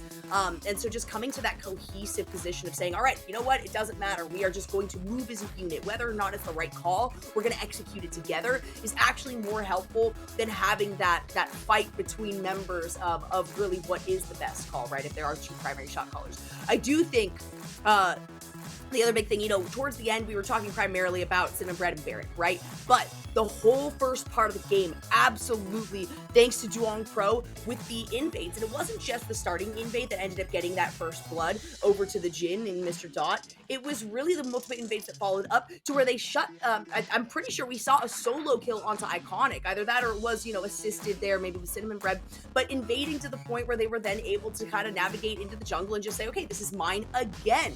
And it was one of those advantages, one of those recognitions of, I can do more damage. I have the ability to, speed myself up a little bit. I have the ability to slow you down and stall you out thanks to the pillar. And that alone is enough that if you have the confidence in yourself as an individual player to say, yes, I can take this 1v1. And yes, it will maybe make the game play out according to my script, kind of. So I think that it cannot really be shoved under the rug that Duong Pro set Barrack and set Cinnamon Bread up for the success that they really saw throughout the rest of the game. Yeah, control of mid jungle was a huge part of this because, again, it shut out Iconic from the game, and more importantly, also it shut out Ryoma, who is, he's literally ex LCS. He's an incredible mid laner. We know that he was a mid lane talent, just won even in scouting grounds, proving grounds, that kind of thing with 100 Thieves Academy. And so coming to Golden Guardians Academy on the Twisted Fate, expectations were when he's out and about and he's getting action on the map, he's going to be able to convert on it. And it did happen, but it didn't happen as often as I think Golden Guardians really wanted to. And so in this game, having better control of their mid jungle combination and making sure to use that if that is part of their game plan is much more important, because that was kind of the crux, like you were talking about, for setting up success on the top side of the map. Yeah, and even if that is something where you recognize, UCI might have this advantage thanks to, like, let's say the Trundle pick into the Xin Zhao pick, right? Of just that early advantage of preparing for it, right? If you know that they already invaded, if they found success in that, and then you also know that there was an assist that went over to Duong Pro, that the red buff was also stolen away and they were able to take, that part of the jungle, you got to anticipate, all right, if that works, they very may well try to continue on with this pressure. And so I think it was kind of one of those things where Iconic just wasn't anticipating it. And you have to now, I think none of these things are going to be slept on going into game number 2. I do really think that maybe Golden Guardians thought it was going to be a potentially easier matchup, especially right from the start, as we are heading into draft again. Here's game number 2. You butthead. Dog almost gave me a heart attack, right? He's back. But yeah, Golden Guardians has selected the blue side once more, so it's going to be the same starting side. It's going to be the same starting bands as well, looks like, for both teams. They have to understand, I think, a really big part of this now for GGA. Taking blue side means you are giving Barrack a counter pick no matter what that situation is. Either use both of your bans or even 3 of your bans now to take away that champion pool from this dude, or expect him to be on a carry champion that he will stomp Tony top with because he has a couple in his back pocket. That's going to happen. There is an inevitability that, especially on red side, UCI is going to get that option. I was a little curious when I heard that. I know blue side has been the preference. It's been working out for a lot of teams, but I was like, okay, if you want to shut down somebody like this, the best way is to prevent a counter pick, and especially when you got Tony top, you can do the same thing on the opposite side. Like, I'm just a little bit curious on that one. Yeah. So. That is true. That is true. You know, it's very possible that they're looking for a first pick. I was going to say, if that is the case, based on the fact that it's the same bands, it's likely still just going to be that lock-in of Thresh here for Chime. It is good enough that, hey, you know what, might as well take it. I do like, however, the Respect ban coming out of Golden Guardians on the Karma. That was the second ban. It wasn't the Vex, it wasn't the Tryndamere, it wasn't the Trundle they were afraid of. It's the Karma that they actually don't want to see, because those Mantra shields and the additional damage from the Mantra Q adds to the range that, you know, kind of was a disadvantage, right, for UCI, but it played in so darn well with the rest of the team and the cohesiveness of the team that it's something that Golden Guardians doesn't want to see. It does look like the UCI says, hey, you know what, we don't need the Karma to run this Jhin. That ended up working well, and especially when you're talking about, you know, Mr. Dot being the sub on this team, generally having a little bit less, I don't want to say a little less range, but maybe a little more shallow of a pool, if you will, of things that they're really confident going forward with, especially when you're going into a team like Golden Guardians. And they find a nice substitute for Kim Down, and they say, okay, what are you going to take after the Karma? And you go into the Lux. The Lux is a bit more damage-based. I think it's a little weaker in the earlier stages, unless you're really able to exploit some of the pick potential. But ultimately, it fits a very similar thing. You've got CC on the key, you got good damage, you got some shielding, you got a lot of range to work with as well. So I think this is a nice pick for Kim Down, who is another person that, again, UCI is able to rely on. Didn't have the most pop-up of performances, was very electrifying from the rest of his team, but was a very consistent rock throughout that game, like you said, with the Karma shields and everything else. And now Ryoma actually goes to the Victor, which I do kind of like. Instead of going for something very roam heavy, they're going to say, okay, if you don't pressure us in the mid lane, the Victor is going to become a problem that you're going to have to deal with. They go back to the Vex, so maybe more of that roaming style from Cinnamon Bread to begin with. They're going to have to capitalize on it just as well as they did in the previous game, because now there's no Twisted Fate that has to attack side lanes. It's a Victor, and if you're not converting, all of a sudden the free farm, the plates, anything else that the Victor is getting in his pocket is just cash, cash, cash for the late game. Oh yeah, Hopley would be a big fan of that pick. But I will say that the Victor, just in general, in terms of going up against the Vex, is a better option, right? It's not so much the solo pick potential. Yes, the crowd control is good and all, but Vex has so much darn range that being able to get kind of some AoE damage out that you can supply with the Victor will be very, very helpful. So I do really like that one. We are looking at potentially a lock-in here of the Graves. And, I don't see this being locked in, to be honest. I mean, if it is, I won't be super surprised, because this is played by multiple members here, obviously on the side of UCI, but a few more kind of flexible options, right, that they're giving themselves maybe a bit of a mind game advantage for. It's a very interesting idea here, because, of course, it's the flexibility to the jungle. You'd almost expect it to go to Barrick, given everything else that they've got in their back pocket right now. Yep. But then if that's the case, you know the Graves is going to be top, so it's okay, what does Tony Top have? You know he's got Jax, and I've seen him stomp Graves on Jax in the top side of the map, no matter what the situation is. Slight, hover of the Vi there, and so they're going to go to Renekton as the grab. So now you can make the decision. To the end of Vi, right? And you get Viego, so. True, yeah. And Iconic was great on that champion yesterday, so I will put that. Wasn't quite able to carry the team, but did have a lot of kills on that champion, so was very successful on it. And the Renekton, I think, makes it difficult to make a decision here. What does Barrick go into it? Does he decide for something different? He's just going to go for the Graves, try to capitalize on the fact that can be neutralizing lane, and they're going to go right back to the Trundle for the long throw.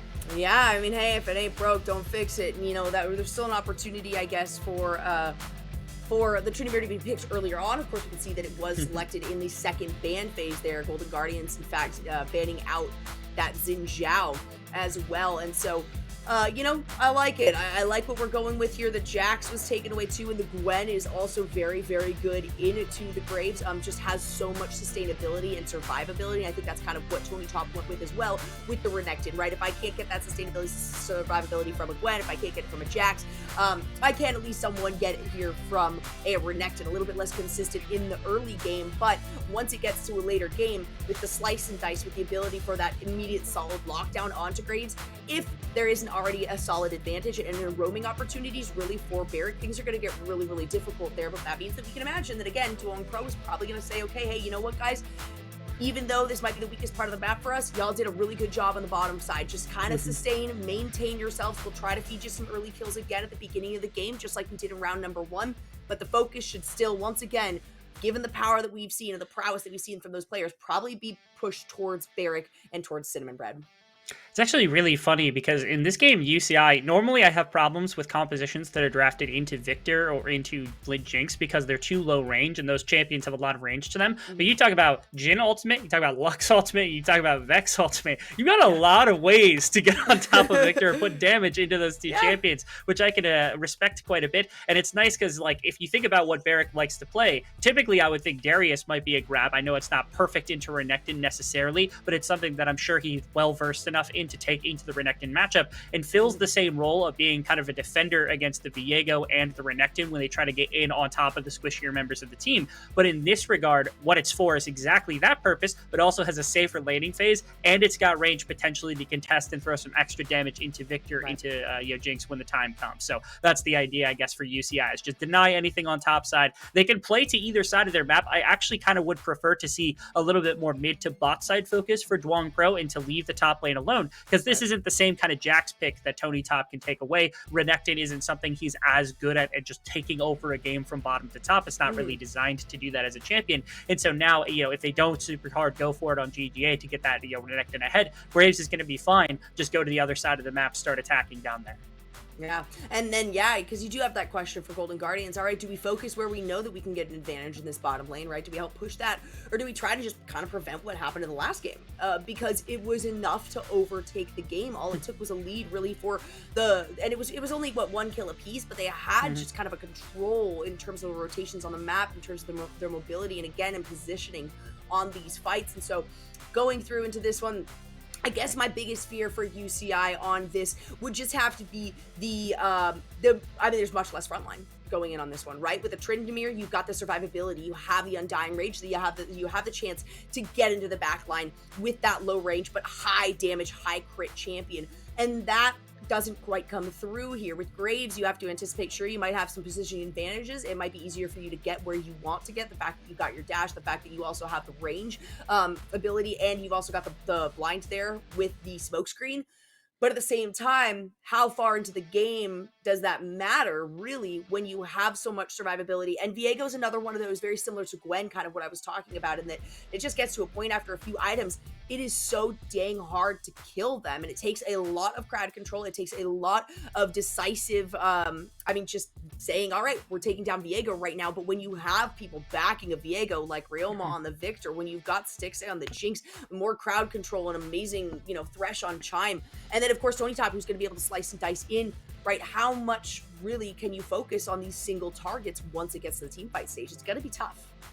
One of my biggest complaints actually about GGA right now is they've got fantastic setup with Jinx and Victor to be amazing team fighters, and they've got this Viego, but they don't have a bunch of CC. Like, they've got Thresh, which is great. I'm sure hooks, I'm sure flays are going to be out and about. They've got the stun from Renekton. The gravity field is good for counter engaging and things, but they have no real fight starter. They have no way to be like, okay, we're going to go fight now, and you're going to stay in place for a second while we get a Victor laser in place, where we get Jinx rockets in place. You've got great reset potential between the Jinx and between the Viego, but to get them onto those kills might be a bit more of a problem. So I'm curious how they're going to work around that one deficit to their composition, because they don't have a true engage. They don't have like the how I would call it, the quote-unquote Malphite flash ultimate, get up the rest of your team for a team fighting type setup. They don't have that initial burst of like a Cataclysm or something to lock everyone in place. They're relying a lot more on damage and scaling to kind of do their team fighting for them. Yeah, and I think survivability has a lot to do with that too. That kind of ties in exactly to what I was saying, right? Once, if you got to get yourself to that point in the game, because there is still an advantage that UCI is going to have with the early damage that they've got. They do have the additional range, right? And you were talking about it with the ultimates, the final spark, and oh my goodness, I talked about it. This is exactly what I was saying. Oh, they might just try to do the exact same thing they did in that first round of, hey, you know what? Let's try to set our bottom lane up for something here. Maybe trying to hand a kill over to Mr. Dop. That is not going to come through this time. No flash needed, just a recognition of, all right, this pinch has 4 on one side and 1 on the side that I'm running towards. I can navigate through that. I think it was even a little bit mistimed, because if they had been a little bit more patient with their engage in from the top side, then I think it would have actually led to maybe a bit closer for them, so that maybe they could have landed the Jhin W force at a flash or something from Tony Top. However, the trade-off was the W start for the Jhin in exchange for the E start from the Renekton, which does, of course, make it just a little bit easier to work with here in terms of wave control for Barrick, which is rather nice. So there is that to consider as well in the early stages, but otherwise they didn't get anything. I love the cheeky little little plays though. Again, UCI, in game 1 they went for that invade. Game 2 they go for the attack onto the Renekton, which I think is it's really nice to see. Chime got real cheeky right there. The number of times he's tried to steal jungle camps and objectives with this hook has been insane. Misses out on that one by just a little bit, because it was down to sub 100 health. Yep, that's a Chime classic for sure, and that takes a lot of confidence to be able to navigate your way there, and then also say, hey, Stixay, I'll be right back, right? This might work out, this might not work out, but I think these are a lot of the plays that we're going to keep seeing in that. All right, if it doesn't work out, I'm not going to die, right? If it doesn't work out, I'm really not losing much aside from a bit of mana from throwing out the death sentence, and that's where they were planning on starting anyway, obviously, with that champion. So, I like these cheeky plays. I do like these attempts to where it is, sure, the riskiest position that you put somebody in with that isn't even Chime. It's putting Stixay alone down there to where, if something comes through, sure, you might take a chance. And it was snagged? Was that snagged there by Duong Pro?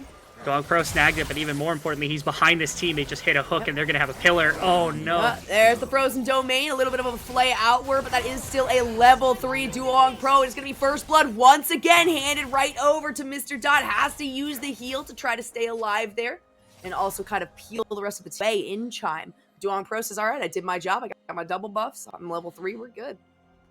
Big props to Duong Pro for the creativity in this series. Having the invade in the previous game, this game going blue to close side red and splitting the map in favor of his bot lane to set up this gank to the bottom side to try to shut down Stixay and Chime as the combination. It's just a stroke of brilliance. Has really had an astute level of game planning here from UCI. I don't know whether this is the coaching staff, whether it is Duong Pro himself, or whether the team themselves have come to the conclusion that this was necessary. But I've loved it, because this is exactly what you need to do to a team that is this proper and considered better than you. It's just throw strikes in. Exactly, and be confident in them too. And I think that's something that maybe that's the thing that I was kind of anticipating or expecting the least, because it's hard to go into this match and have a strong mental and not say, okay, it's Golden Guardians, we're probably going to lose, right? Duong Pro's actually going to flash forward on this one. The pillar come out, doesn't matter, it's a forced flash in response there by Tony Top, so no kill for either side, but a couple of summoner spells out.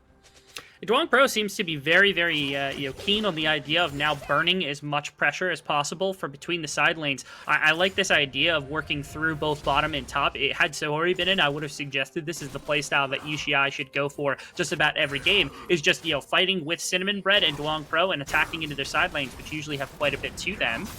Here, attempted play. Actually, Tony Top loses unreal health there. Yeah, that was actually quite insane considering the slice and dice were both used there. The teleport was just utilized for Tony Top to get back in, so already sitting at half health is a little bit rough, whereas Barrick had used the teleport a lot earlier in that, so we'll have a, closer cooldown, I guess, as to when it's up and available, but still pretty early for both of those to be expended for them and to already be at low health here. I do already like we're seeing the roam from Chime that we anticipate seeing, and of course it has instantly been countered by Kim down. Another good thing is the adaptability. I keep kind of touching on that for UCI, but it has been a real showing of adaptability from this team. And man, I cannot talk about how impressed really I am with this team, because again, hey, you know what? If UCI Esports takes this game number 2, not a single member of talent voted for UCI here. Every single one of us is going to be eating our shorts. That's absolutely true. To be able to call that what a hook. Oh my gosh, that hitbox was a little bit interesting, but if anyone's going to understand it, it's going to be Chime. The Ignite does go through. Chime is going to be the one to pick up that kill. Stixay trying to use the rockets is going to force the flash here out of Kim Down, who also used their own Ignite. So all summoner spells out from the bottom side here, a side flash. Oh, okay. Cinnamon Bread not going to fall too, thankfully, during this situation. This is a problem that we knew that could possibly arise, which is that Stixay and Chime, I mean, they've got more than enough experience. They've both been in LCS before. They could legitimately challenge Mr. Dot and Kim Down in the 2v2 situation, and right there was the first example of it. They're up the kill, and they're up, what is it, about 23 CS. They're about doubling what their lane opponent has right now, just off the back of some of this individual 2-on-2 pressure that the two of them bring. This is why I wanted to see a lot more from Duong Pro towards the bottom side to make sure that these two weren't going to feel this uncomfortable in the beginning stages of the game. I think, you know, I like this because I do kind of think that's the expectation as well of Golden Guardians, right? Is, all right, Stixxay and Chime, they're more than capable of setting amazing plays up here. Mr. Dot has been taken down, of course, did get the first blood, or was kind of fed the first blood a little bit earlier in the game, so it just kind of evens things out for this player, and the kill did go over to Chime, right? So even with the fact that, all right, they're finding successful fights by this really, really, I mean, just strong, stalwart bottom lane, or bottom side, it's one of those things where I'm pretty sure Duong Pro is like, well, yeah, but they're expecting that, right? They're expecting us to kind of navigate our way down and try to counter this. And so Stixxay and Chime are going to constantly be keeping an eye on things, constantly trying to keep vision towards that that river. And as long as you just say, hey, guys, I'm sorry, but, you know, if we keep distracting, if you keep pulling some of the pressure away from the rest of the map, if this is something where Duong Pro can continue to focus on the objectives, as we just saw there, was able to take the first dragon of the game very, very quickly, that's one of those situations where it plays into the later game. And that is part of the one of the struggling points, I think, for UCI Esports, just given their overall composition right here, right? When you're looking at late game for Golden Guardians Academy, you're seeing a lot more potential than late game for UCI Esports here, just based on the cohesion, I guess, along with that composition. Yeah, based on damage alone, GG Academy could definitely have more than enough. They've got it in spades, basically, on 3 champions to work with into the later stages of the game. Again, that setup is the one question. Actually, back to bottom lane, where Kim down. It's Kim down. This time, who will get taken down. Of course, that means that Mr. Dot is going to be the one that survives here. But oh my gosh, it is a very, very aggressive dive onto this one. Chime is going to take a couple tower shots. The heal expended by Stixxay, but it doesn't matter as low as Mr. Dot is. Oh my god, no way! It's a double kill! They went way too deep. Oh no, tragedy strikes underneath the bottom tower. They're not able to get away with it. What an amazing max range hook into the trap line to find Kim down to begin this, and they just get way too big. That rocket I didn't think was actually going to tag, so I thought they were going to get out without actually losing anybody. Chime starts the tanking, and this isn't an aftershock thresh, so there isn't a bunch of tank stats necessarily. Tanks the last tower shot. I'm curious what happened on the other side of it. Oh, he was stuck on minions! Oh no, yeah. I think he just tried to deliver the last auto attack. He's back to top lane to get Tony. And oh my goodness, in the meantime, all right, we can see Kim down getting chased down by Iconic, but does that matter? Because there might be a counter kill. It is going to be Iconic that finds one in response, but it's still a 2-for-1 in favor of UCI in that fight. This is not the situation that Golden Guardians were picturing themselves in. This is not the Golden Guardians we were picturing. And when we were making predictions earlier today, they're making mistakes. They're getting exploited. UCI is playing out of their minds right now on both sides of the map. That pickup from Mr. Dot does a lot to make sure that they deny quite a bit. Cinnamon Bread not even going to fall victim to the hook from Chime. Able to get out of that one. Sure, it takes a flash, but you know what? It's worthwhile, and that means the storm's going to come out as well. Not going to be a lot from Ryoma because of the range difference there. Let's take another look at the replay at the top while we were watching the replay from the bottom fight. Easy enough. I mean, Tony, he pops the ultimate. He's able to get away, but the pillar was enough to actually keep him within range of Barrack. I don't know if the flash was back up from previous, and now a fight around the Rift Herald is going to lead to Duong Pro going down. This is non-stop fights. This is non-stop fights, Rebel. Okay. I don't know what exactly the situation was entailing. I would have imagined that Barrack would have had to back and Cinnamon Bread would have had to back, and somehow UCI came away with the Rift Herald, which is really important. Yeah, I see that as well, because Chime was on the top side of the map, going to teleport back as Barrack, because he's relatively safe on the graves underneath the tower. I say that as they bring in 3 members, so they're going to test my ability to understand the situation. Still took 2 tower shots there for Tony Top, and oh my gosh, Barrack is going to be able to find the one. Tony Top has to flash to get away here from the Shadow Surge, just from the teleport out of Cinna. Absolutely worth it. Holy cow. I think this thing, you know, this thing where we're saying, oh, Golden Guardians, they weren't expecting to be here. I think the bigger thing is we were not expecting UCI to play out of their damn minds, and that is what they're doing right now. I mean, that dive was just questionable altogether. Again, the Graves is already hard enough to bring down when you've got, like, the Vamp Scepter, you've got the mobility. But right there, I mean, he just walked in. Okay, so this was the continuation of the play, because this was the pillar that snuck Tony Top, and you're going to find the kill onto Iconic as well. At the end of this one, I'm a bit of a critique here, just because I wasn't sure whether or not Iconic needed to take the Soul of the Lux. As we bounce back into the game, they drop it's a counter dive. It's going to be Iconic, who might find the one on Barrack, a little bit of heal. Oh my gosh, he's still alive, but Ryoma is going to be there to be able to support this jungler here in Iconic, so it's going to be the one pickup. It will be the soul pickup as well, but there is some assistance here from Cinna as Duong Pro navigates back into the mid lane here.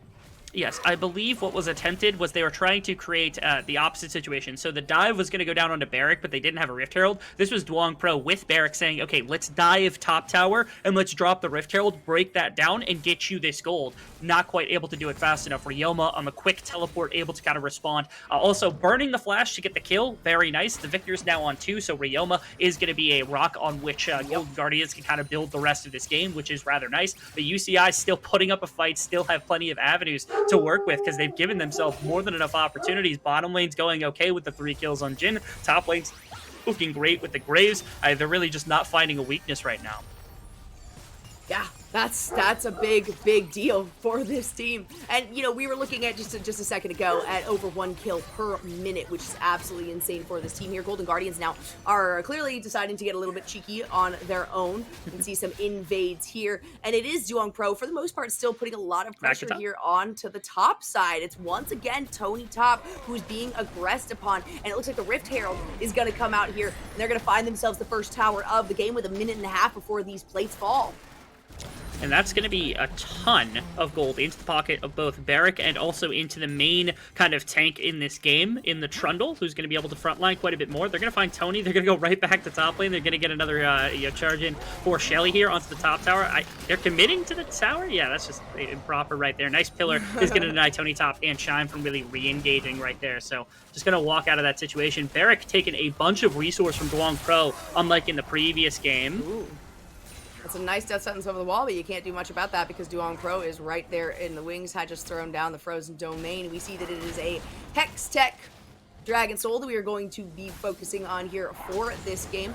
And just like the last game too, if we look at the gold differential, you know, the kills are very similar. There's only a differential of a couple. Now at this point, Golden Guardians has said, okay, we're going to focus now a little bit more than we have in the past on the objectives. And I think that that has been something that is very helpful for them because we know how much UCI likes to focus on those objectives. And not only that, but how well they can fight around them and kind of write the script for those fights.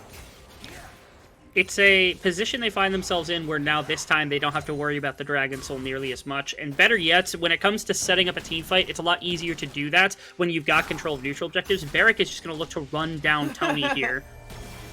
Oh! Hey, it's going to work out. Out comes the final spark as well. And not only that, but Duong Pro is also in the wings thanks to a little bit of a pillar. Out comes the Dominus, but it's not going to be enough to stay alive when there are 2 full health members chasing you down. You got to be kidding me, man. They're just throwing everything right now into making sure that Barrack is going to be really strong. I don't see how Barrack interacts super heavily with like the Jinx or the Victor in the later stages of the game, but he is going to be a menace in some of the tighter spaces around the neutral objectives when that actually comes to fruition. Stixxay picks up bottom tower. They're going to get gold into the Jinx. The Jinx is already there for the Victor, or the gold, my apologies, is already there for the Victor as opposed to anything else. So they're in a place where their damage dealers should have the gold necessary to help carry fights, but I mean, the one X factor is just, is Barrack able to find the flanks on this Graves? We'll find out. The curtain call comes out. It is going to get one final shot. It's going to be not enough range there as Kim Down flashes forward, tries to get the stun, doesn't find it, but Kim Down will find a play thanks to Cinna jumping in on that using the Shadow Surge. Still should have another charge of, or no more charge of that available as the kill went over to somebody else. But still, my goodness, you know what's working? What worked in the last game is working again for UCI. As it looks like another fight might break out here on mid. They're trying to get to this mid lane tower. It's very low. Of course, plates have fallen for the last minute. The final spark comes out. It's not going to hit, but all Duong Pro has to do is show up, and the members of GGA scatter. A good job from Kindown just making sure that the wave was gone so they couldn't continue to pressure. It only would have taken 2, 3, 4 auto attacks from the Jinx to really do enough damage for that tower to basically just be out of commission altogether. Barrack, Tony Top, you're not allowed to be on vision. I don't know what you're doing. Yeah, that's not your part of the game anymore. It is going to be a death sentence there as 2 other members here join the fight, but it's not going to be enough for Tony Top to stay alive. Duong Pro flashes forward. All right, you get the chomp. That's all you need on top of it. No ultimates available for these players on that one, and still none were needed. And again, it's Duong Pro's presence that sends the remaining members of GGA, running and saying, we can't really turn this around.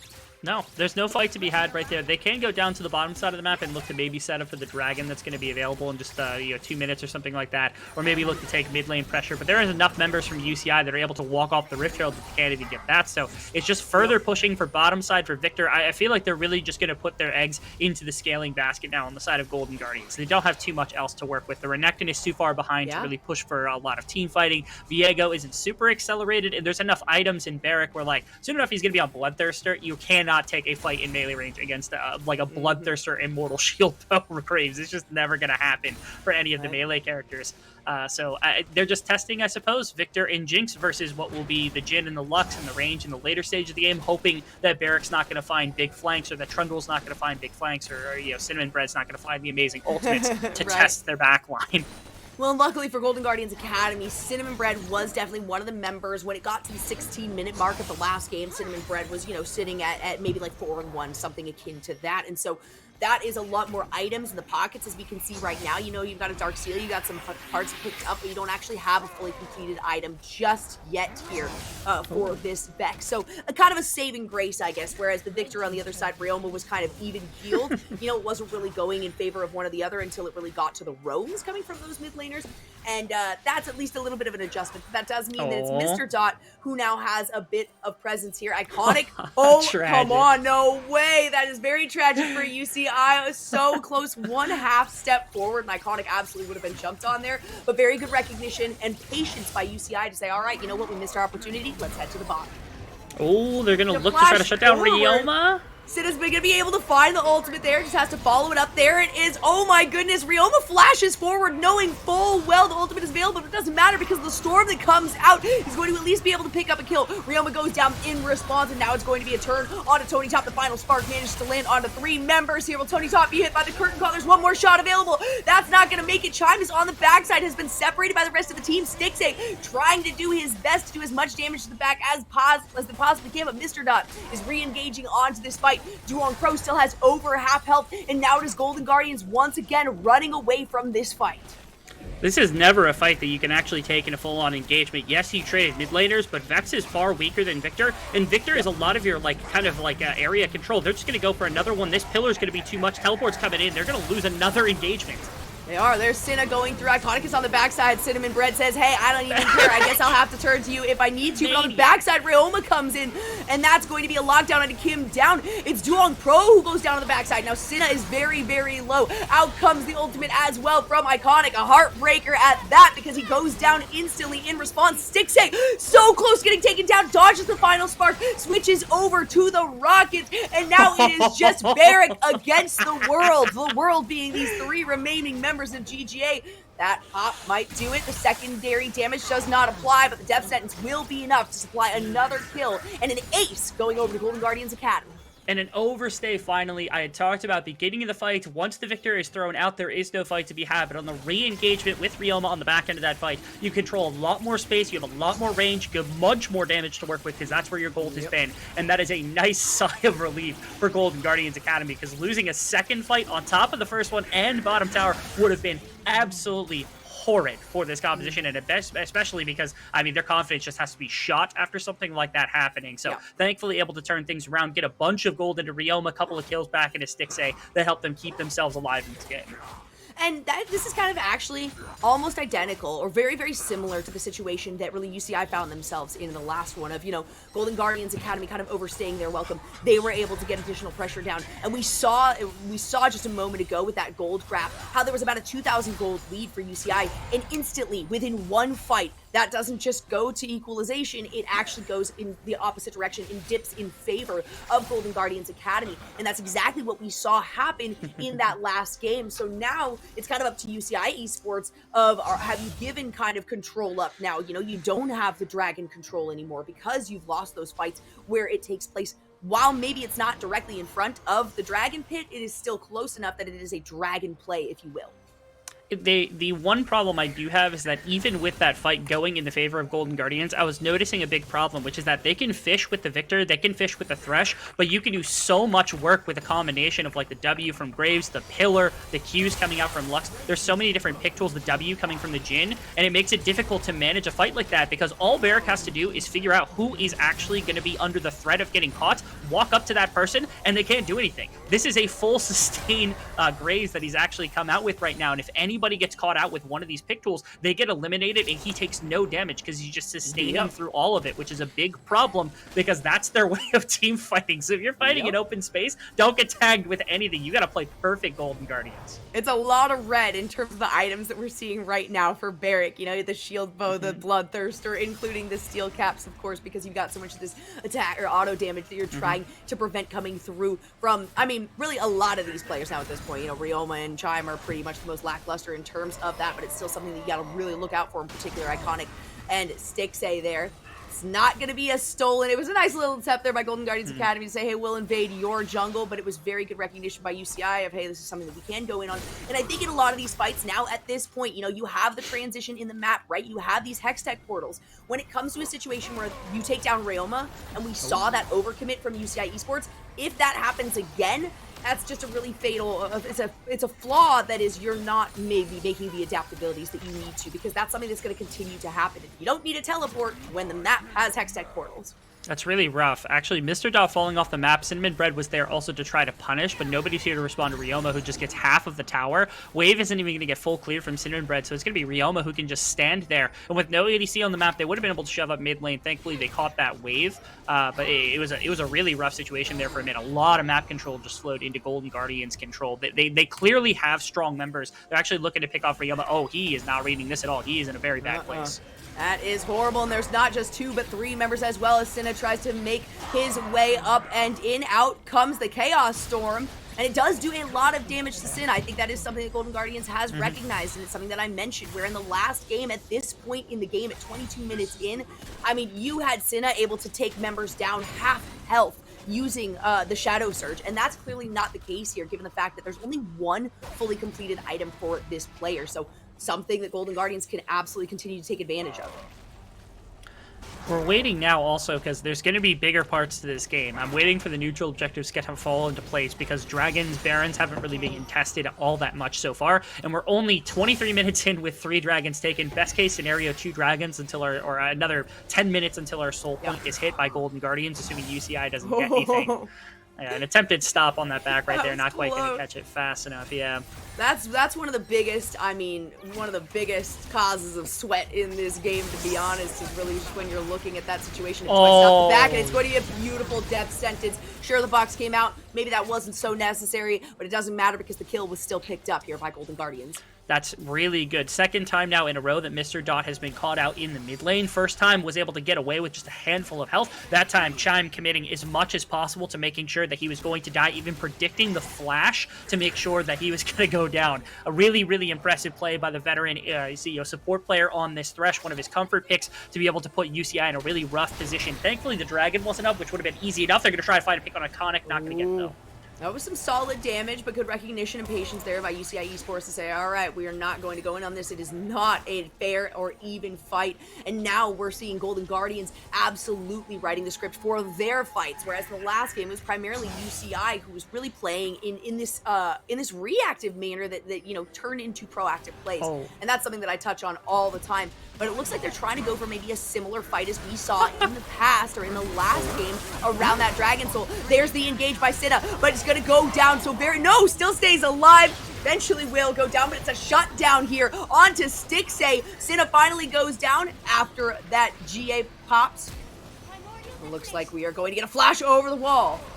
Getting down, not able to stay in this one. Tony top flashing Barik. in for the re-engage, the slice and dice. So much of a stall onto Barik, and the burn is going to be enough to get the kill there. Duong Pro trying to take down Chime here. Very, very low. It's going to work thanks to the frozen domain, but no, actually, a nice little redirect in positioning by Chime means that it's going to be yet another member that goes down for UCI and another saved member of Golden Guardians. contesting the positioning as much as possible here is UCI into GGA. I was hoping that they were going to be able to find something. That whole thing started with this such strange engagement out of the Vex. I was really worried Cinnamon Bread was kind of just throwing away an entire life, but somehow found an assassination into the right target, bringing down the Jinx during that fight. But it doesn't matter because they've got a Victor and they've got a Viego to be able to carry the remainder of it, and the rest of that fight was a lot more scattered because UCI, I mean, they were basically in 3 different places. Members got caught. Barrack specifically getting caught out was the #1 damage source and the #1 kind of frontliner here that's able to work with UCI, and Duong Pro was brought down so quickly they weren't able to contest. And now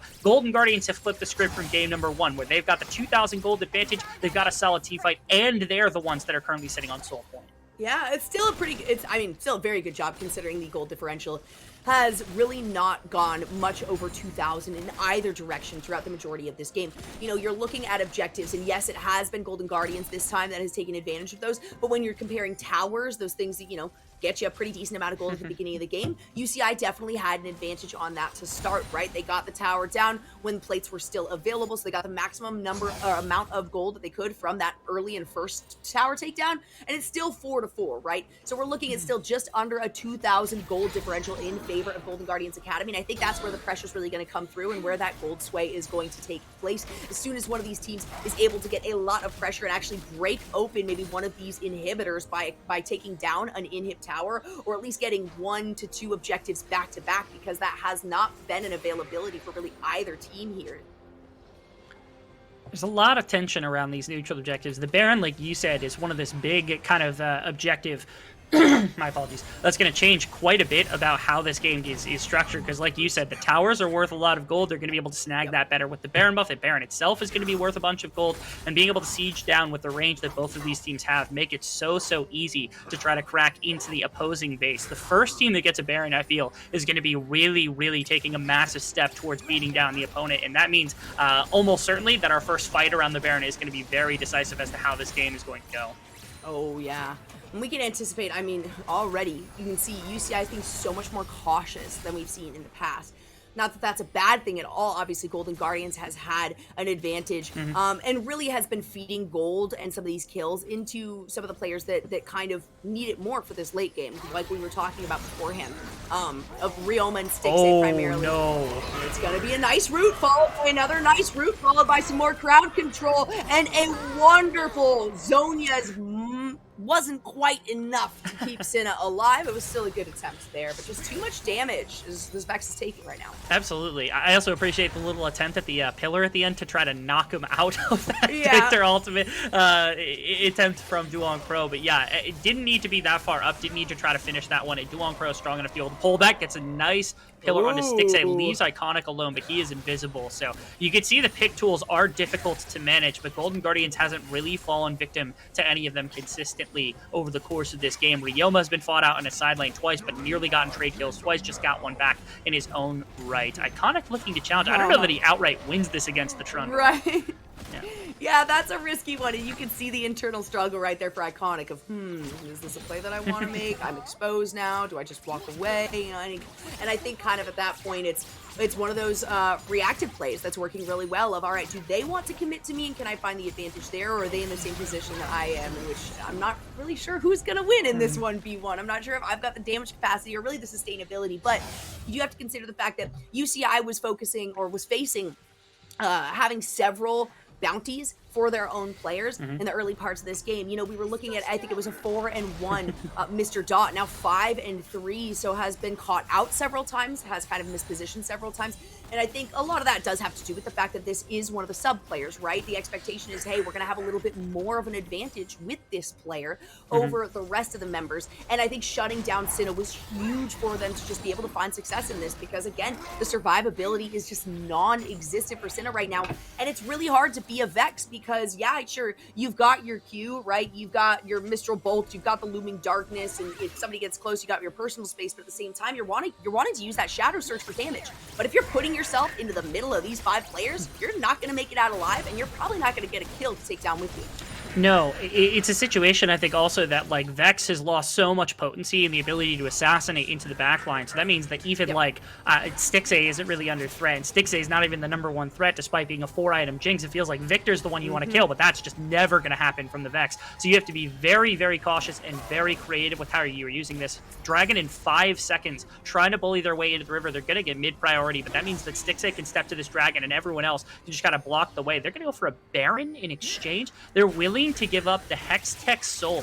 It's not the most incredible soul, right? It's basically like a static shiv on everybody. They're going to try to drag the Baron, or they're going to drive this into a 5-on-5 fight, but that is a call and a half from UCI if this works out for them. It really is. They do have some solid damage, but it's only at about half health now by the time all of GG Academy are in the fight. A little pop-up onto Duong Pro might prove dead, so the final spark is going to be avoided there as my screen goes crazy. I'm trying to cast this one.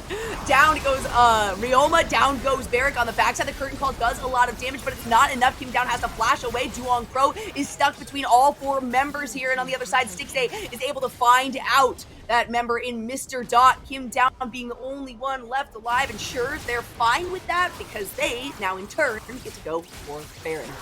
It's a really strange position to be in right there. UCI made a very bold call saying, okay, we're willing to give up Hextech Soul, which is a pretty big team fighting tool for a team that's got already a big enough team fight. And we're going to go for the Baron in an attempt to elicit interaction between our full 5-on-5 compositions, believing that they had enough. But I don't know how this is like the first instance that we've seen where it seems like UCI was actually split on a call. Barrick was in the back of the Baron pit, I think trying to stack up E, get a bunch of the grit stacks for a bunch of armor to be able to live on the front line forever. Doesn't have the magic resist though, and they have vision of him. They know he's in the pit based on a lot of the positioning. Cinnamon Bread also on the side looking for a flank with the ultimate to be able to use, but they get Barrick before the fight even starts, which is just horrid because they have no way of actually using his damage, which is one of the highest on the team. And yes, they get 1 kill, but that amazing Stixay rocket into the backline shuts out any ability to fight through what was Iconic and Shime sitting in the front, Tony Top sitting in the front, and it unlocks Stixay to go crazy inside of the fight. Yeah, they get the victor, but it doesn't matter because they have too many carries to work through.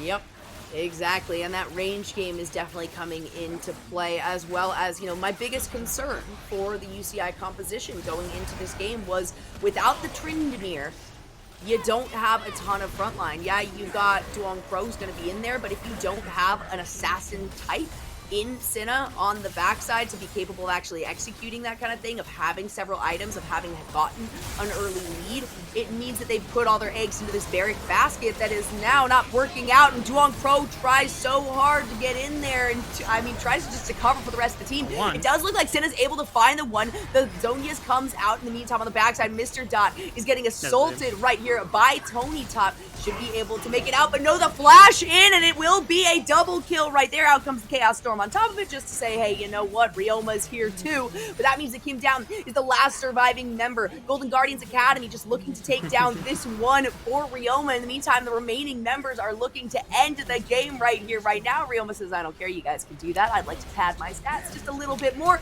but that is going to be it. No more kills to come through. The game ends, and we, Rebel Fox, are being brought to a game number 3 between GGA and UCI. Something I did not expect was this level of competition between the two teams, but Golden Guardians coming out on top the way that we would have expected them to. Yes, it was a shakier early game. Yes, there were moments where UCI seemed like they were in the driver's seat, but eventually Golden Guardians got their carries to the position they needed to be. Ryoma was untouchable, Stixay was untouchable on the Victor and Jinx respectively, and that allowed for they were finding consistently ways to get one of them dead in a fight, but you needed both of them dead to fight, which was the biggest problem. And on top of that, if you killed both of them, you still had the problem of Iconic on a pretty big Viego to deal with over the course of a fight, and they weren't able to put everything together the way that they needed to. They weren't able to bring everyone down at once. So faster striking from UCI maybe would have been better, but honestly, GGA, it felt like the pacing was much better for themselves. They had more plays that went in their favor, and again, the composition seemed to bode a lot more of, okay, UCI, come beat us, instead of, okay, we're going to beat ourselves by making poor decisions, and everything seemed just a lot cleaner in general for GGA that game. Yeah, I do think going into game number 3, of course, it is going to be side selection now for UCI on this one, so they might decide to take that blue side and go for the early pick. You know, you always also have an option. While, yeah, you want to take away the Syndra from Ryoma, right? You want to take away the Caitlyn here from Stixay, but at the same time, how much are you willing to give over in terms of the thresh as we take a look at these post-game stats, because we've seen how pivotal Chime on this champion is. And taking a look at the damage, of course, it's going to be Ryoma who stands out here at over 30,000. The highest on the side of UCI ended up actually being the Graves.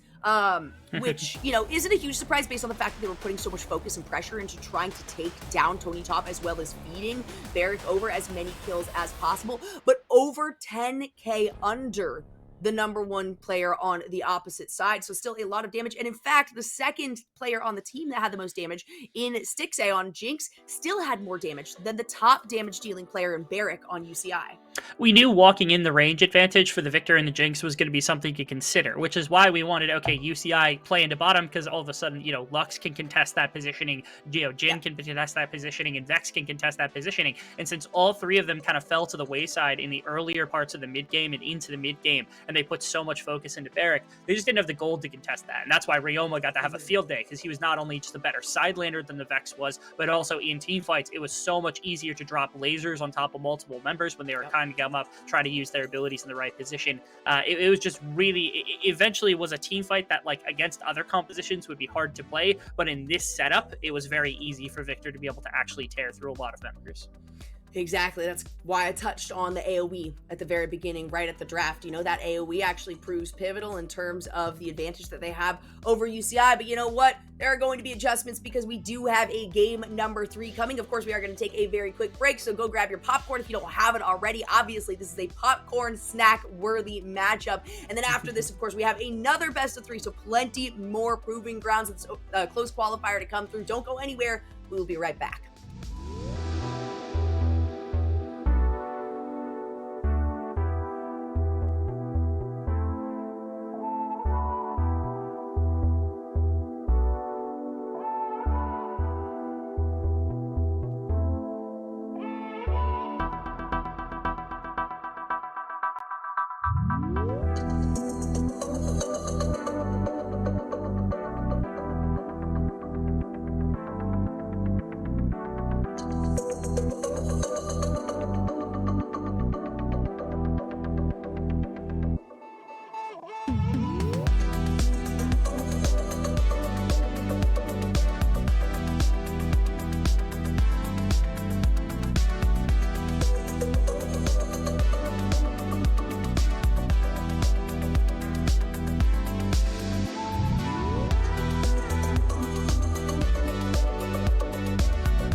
And we get a game number 3 on our first best of 3 series here today at Rebel Fox. If you haven't been tuning in, well, that's your loss. All right. And don't say we didn't tell you so.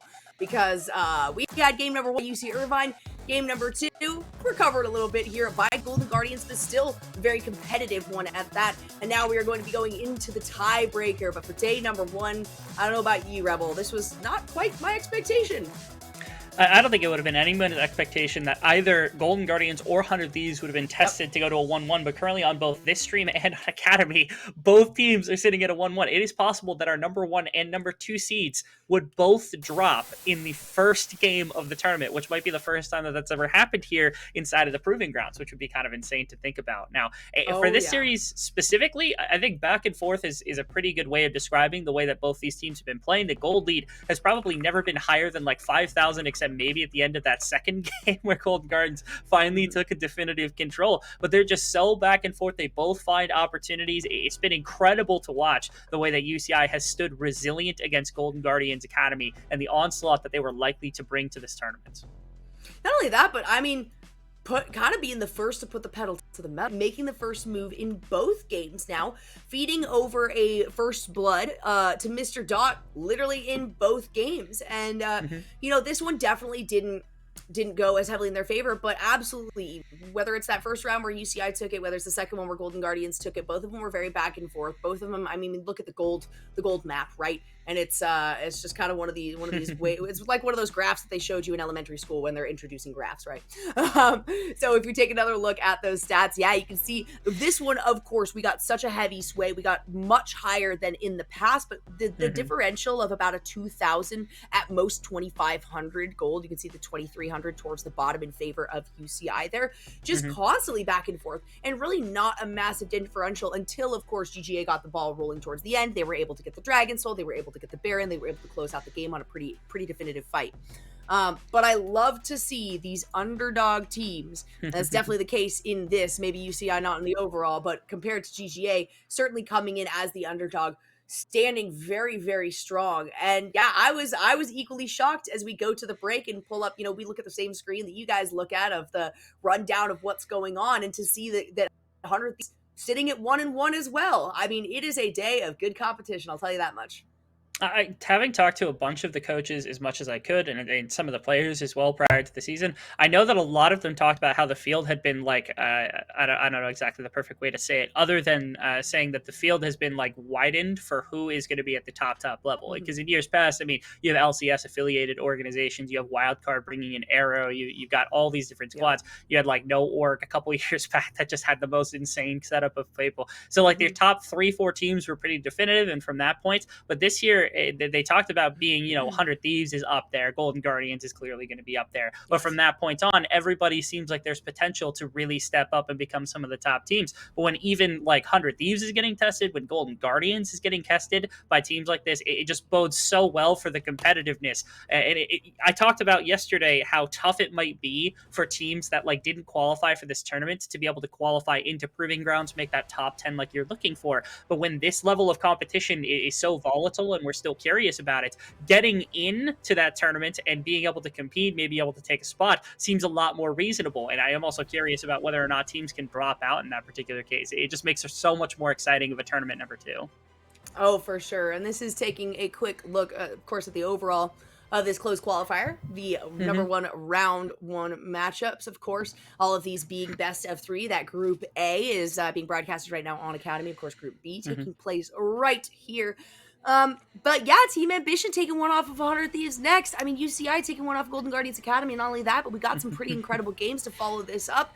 And I don't even want to, I mean, I feel like I have to touch on it. Seriously, I think the second set of games for each of these was kind of something that a lot of us were more excited about, because we thought they were going to be a little bit more competitive, right? A little bit less one-sided, and clearly that is not the case. Essentially, all of our anticipations have gone out the window, and this is, again, considering the fact that if you had seen the predictions coming from all of talent in this, not a single member voted for either Team Ambition or UCI in this one. We can see it right there.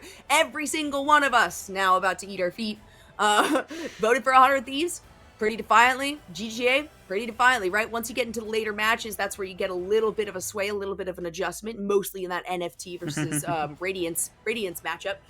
But still, it's one of those things where none of us, out of all these members, out of what, we got like 12 people on here or something like that, not a single one of us really anticipated these games to be as competitive as they have been. The best thing about Proving Grounds that's come about from the last 2 years is just like the subversion of the idea that Academy is just like so far and above the next like amateur scene, right? We've seen amateur teams take it all the way to the end of Proving Grounds and win the Proving Grounds tournament. We've seen top 6. We've seen Academy teams get dropped out of Proving Grounds, not even proving themselves top 16 between the two. Like there's so much crazy stuff that has happened over the past just year alone. Stepping into season 2, none of this should be a surprise, right? But now we're getting into even more juicy plot lines of, okay, does this collegiate team that hasn't really had the most success before bringing in these 3 freshmen really have an opportunity to dethrone an LCS affiliated Academy team that's going to be playing in the lock-in tournament? I can't even talk. This is literally going to be the team that's representing Golden Guardians in their lock-in tournament against other top-level professional teams. This is incredible. We get our first opportunity to see the difference between,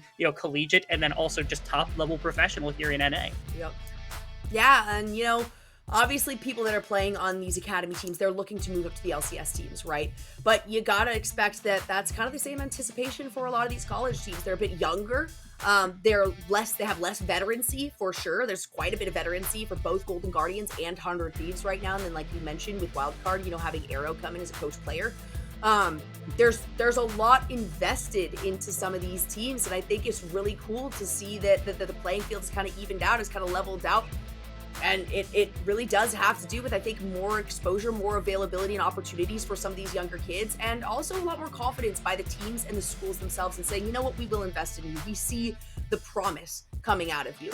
And it does look like, as we go through the ban phase, it's going to be the same for both of these teams. UCI has had the same exact bans for all 3 matches. Golden Guardians has incorporated Karma, but it is going to be a steal away of the Jinx instead of going for some sort of, top laner or support right off the bat. It is going to be the Jinx taken, and it's going to be a lock-in of the Nautilus as well, so a bit more of a switch up here for the side of UCI.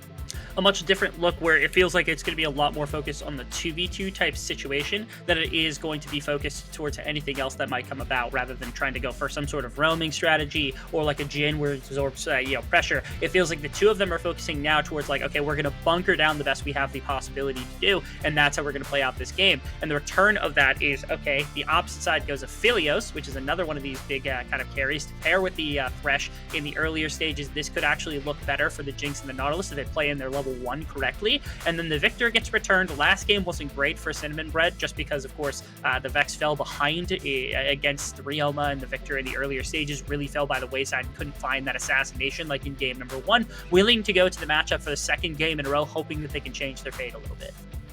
Yeah, that's definitely, I think, something that can be acknowledged here by particularly Duong Pro, as you were kind of touching on there. There was, in the first game, a bit more of an advantage, right? You have that single target damage. You're also anticipating a lot of the roam from the Twisted Fate, which is what we saw Rioma on in the first one. Whereas with this one, I think they've kind of conceded to the fact Golden Guardians is saying, all right, Cinnamon Bread is a force to be reckoned with. This is something that we need to shut down early on, or something that we need to continually address as the game goes through. And so I think this Victor pick is very, very cohesive to how the rest of the team was also playing out. Once you get to the team fight stage, trying to get as much of this crowd control down as possible, trying to get these AoEs, the Chaos Storms, the Death Ray, all of it kind of layered on top of each other. So I do like kind of the adjustment as well that we're getting from UCI, because, we saw the Lux and we saw the Karma, right? And so I think it's kind of a decision-making process here of saying, all right, we do need a little bit more of the front line, and I think a little bit more crowd control would also be very helpful for this UCI team. Nautilus is absolutely able to provide that, but it does look like on top of that they have locked in the Graves again, and we can anticipate, not for certain, but pretty certain that is going back to the top for Barrett.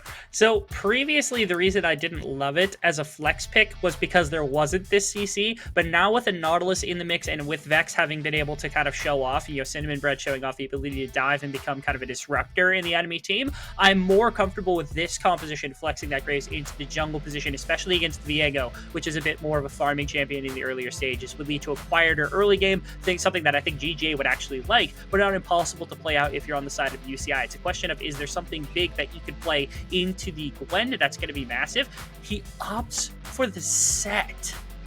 Really? Ooh. Ooh. Okay. All right, so that's I did make the disclaimer. It's not certain, but it's almost certain that it's going to Barrick, and that's not the case. It was a flex pick.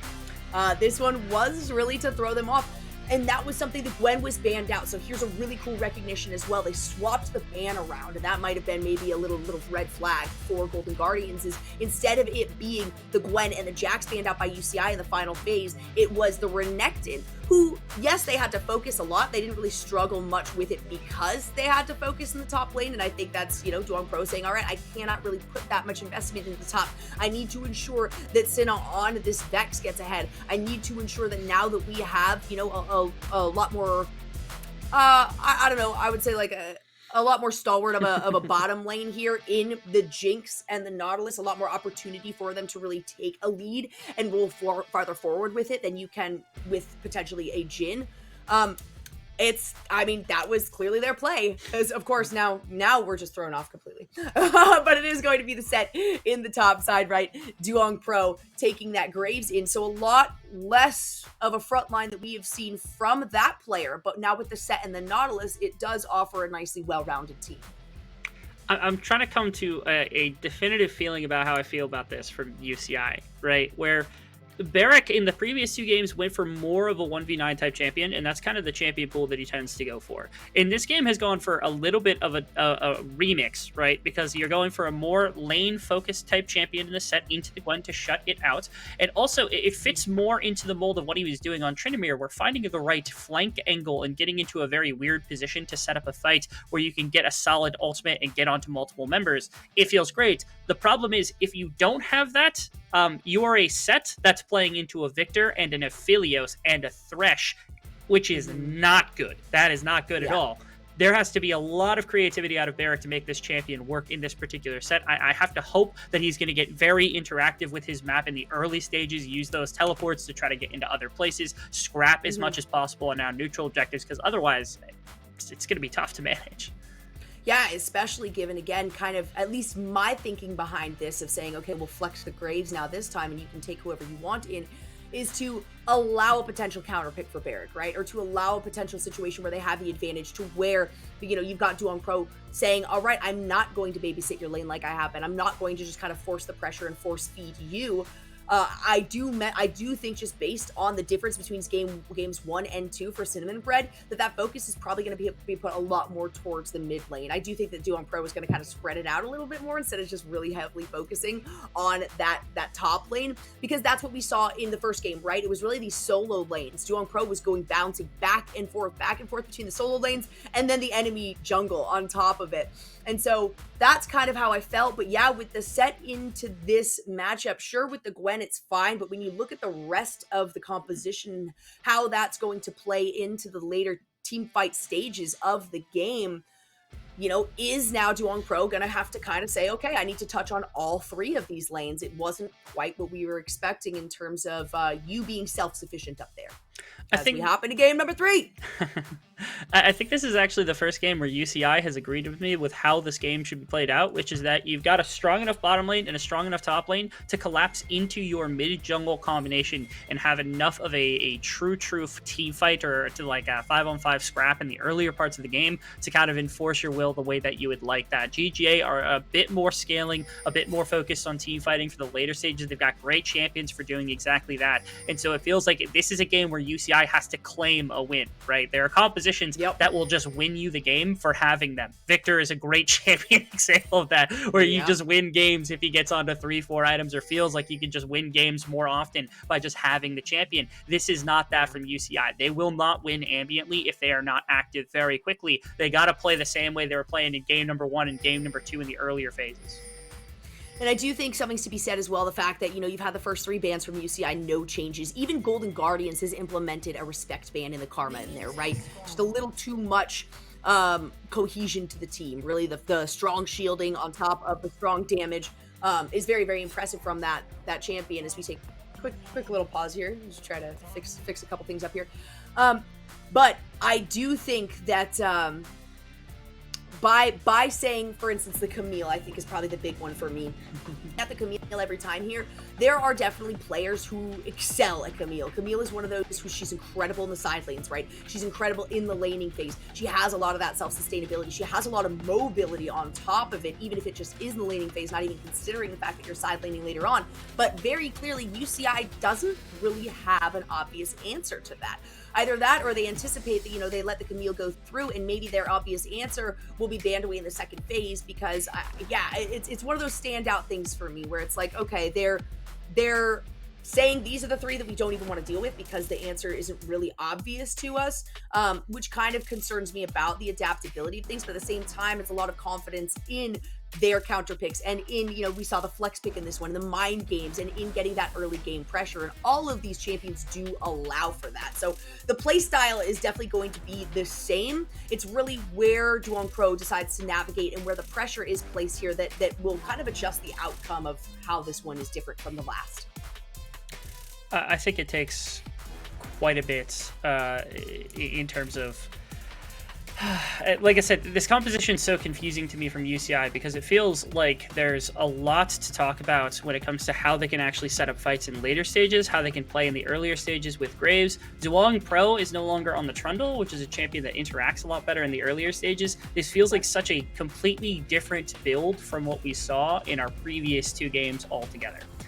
So I'm a little bit curious about that just because it feels weird. Golden Guardians have going back to what actually worked for them in game number 2. They're sticking with what's tried and true. This feels a lot more comfortable for them. It would be really upsetting if UCI rolled over in this one and didn't win in the first 10 minutes or wasn't competitive in the first 10 minutes and they just lose based on composition. But I kind of foresee without a bunch of crazy action that legitimately being a possibility in this one. Yeah, I feel the same exact way. You know, if now the thing is, I guess, based on the fact that we saw 2 games of Cinnamon Bread on Vex. The first one was, I mean, a pretty big stomp. He performed incredibly well. He got an early lead, and it was really all kind of his own doing, right? And it was recognizing the advantage in the matchup. And then once that was acknowledged by Golden Guardians, they say, okay, we're going to put Ryoma now instead on somebody who's going to do better on this champion and maybe shut her down more. You've still got the opportunity. If Duong Pro says, all right, I'm going to actually feed you, Vex. There has never really been a situation so far here where Duong Pro has been a mainstay in the mid lane, right? It's kind of a return back to the mid lane. Maybe I'll come help out, but it really has been focused towards the top side primarily. So I think if that adjustment was made, there's a lot of opportunity here for UCI to find themselves, you know, not well, that's definitely not a way to do things. Duong Pro having a couple of issues here with connecting. They're not going to find a first early blood, or an early first blood, sorry. But they are going to do a little bit of invading there, as we can see Duong Pro. Okay, a pretty fast yoink of the red side, not only the red buff, but the Gromp from Duong Pro to put down the Viego a bit. Now going back to his own side, I think probably going to skip the Krugs, go right to the Raptors, and get back onto the blue side. And Duong Pro, again, just trying to enforce a little bit of willpower onto Iconic, making sure that he doesn't get into a rhythm in terms of jungling. Did that in game number 1 and game number 2 as well.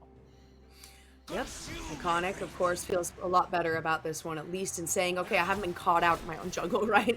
That has been an issue that has come about in the last match or two, and particularly that first one after the invade and then the move up towards the blue side of the map there for Duong Pro and finding that solo kill as well. So, hey, you know, while Iconic is set back behind a little bit, still not far enough behind to really make a big difference. And it looks like Iconic might even be navigating down here towards this bottom side very, very quickly on. Of course, there is a ward in that tri-bush, so just being able to clear that out is at least helpful. And hey, look at that. Duong Pro is right here in the wings. No blue buff available for Iconic. It's going to be the engage there. Kim Town has to actually flash away from this one. A nice little root there coming out of Stixxay. Will deal some decent damage, but it's still not going to be a single kill. That, by the way, was the hottest Thresh play I've ever seen in my entire life.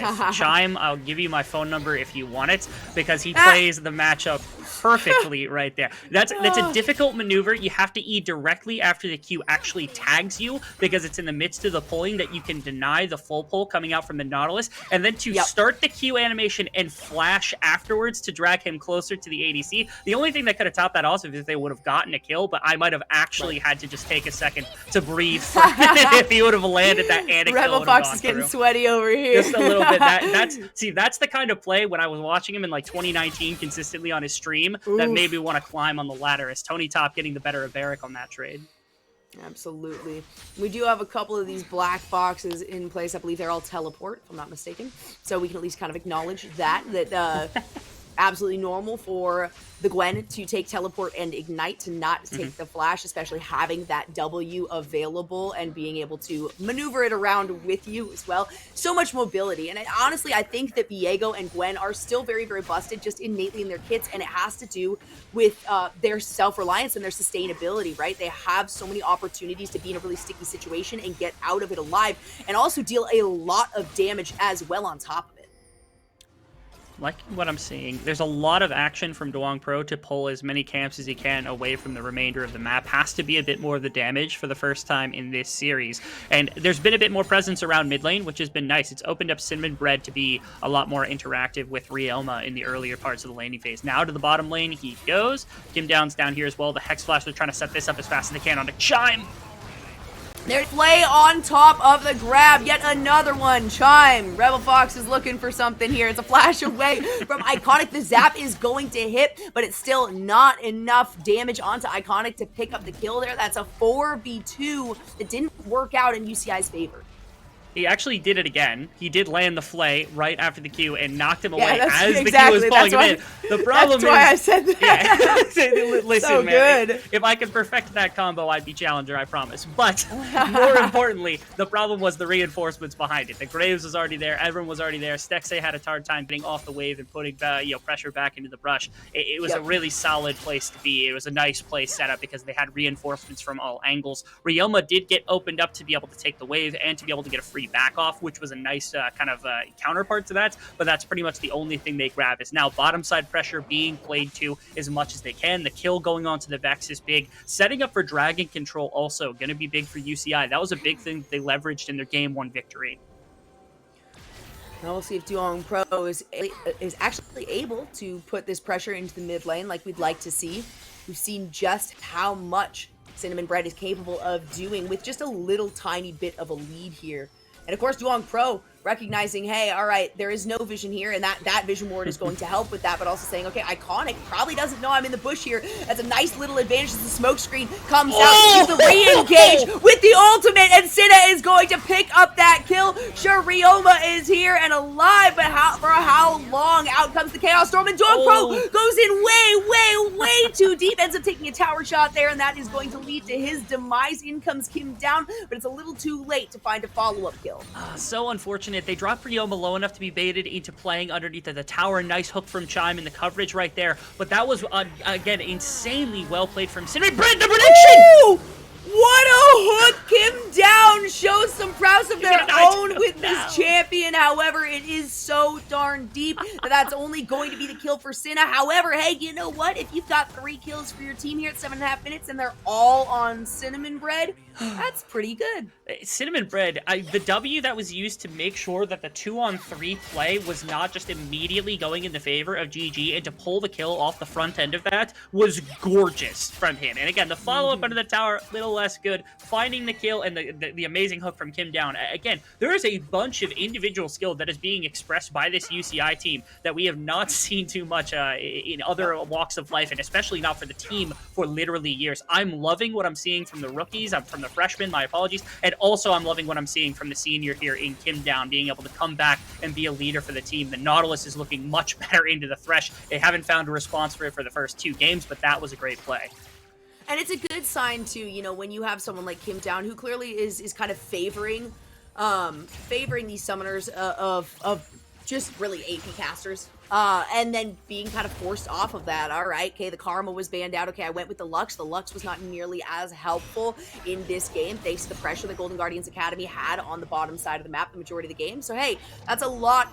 It's a lot of well-roundedness to be able to say, all right, well, then if the Thresh is taken, you know, if we've got several bans out here and we need some frontline, who can I run with? Let's make it the Nautilus. And not only that, to say I can do it, but also to show I can do it. And that's very clearly what has happened right here with this player. I do have worries that, again, in the first 2 games, they were pretty reliant on Barrick to do quite a bit of the heavy lifting. This game, the laning phase is very quiet up top lane for the first time that we've seen for the entirety of the series.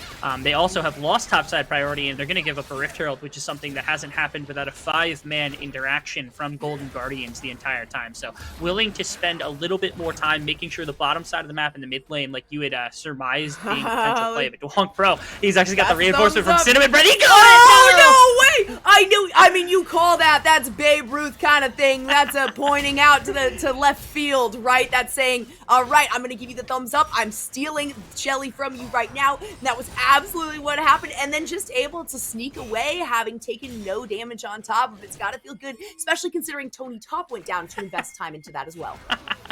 Yeah, it was kind of insane. They just bailed on it at the very last second, especially with the Victor reinforce. Duong Pro just gets to waltz out of that situation, just robbed. That is a devious lick if I've ever seen one before in my entire life. I gotta be honest, also, Iconic is coming off of LCS, but Duong Pro has kind of run things in this entire series. From minute 1 of the first game, Duong Pro has been playing absolutely out of his mind over the course of this series, has stepped up big for this roster that desperately needed him to. Again, one of these more veteran members, one of the members that's been around on UCI for a lot longer, helping out these freshmen and setting themselves up for success. Duong Pro has got to be one of those, when it comes to jungle in solo queue, right, you expect, oh, jungle is going to be flamed. There's no way that Duong is being flamed in solo queue because he's everywhere he needs to be, and you're absolutely right. Whether or not he's actually making the shot calls here, which, being one of the more veterans, you can anticipate that is the case for sure for, like, Kim down. But right here, we got another initiation, just testing the waters. Tony Top is going to get taken down here, and it will be a shot by Duong Pro that picks it up.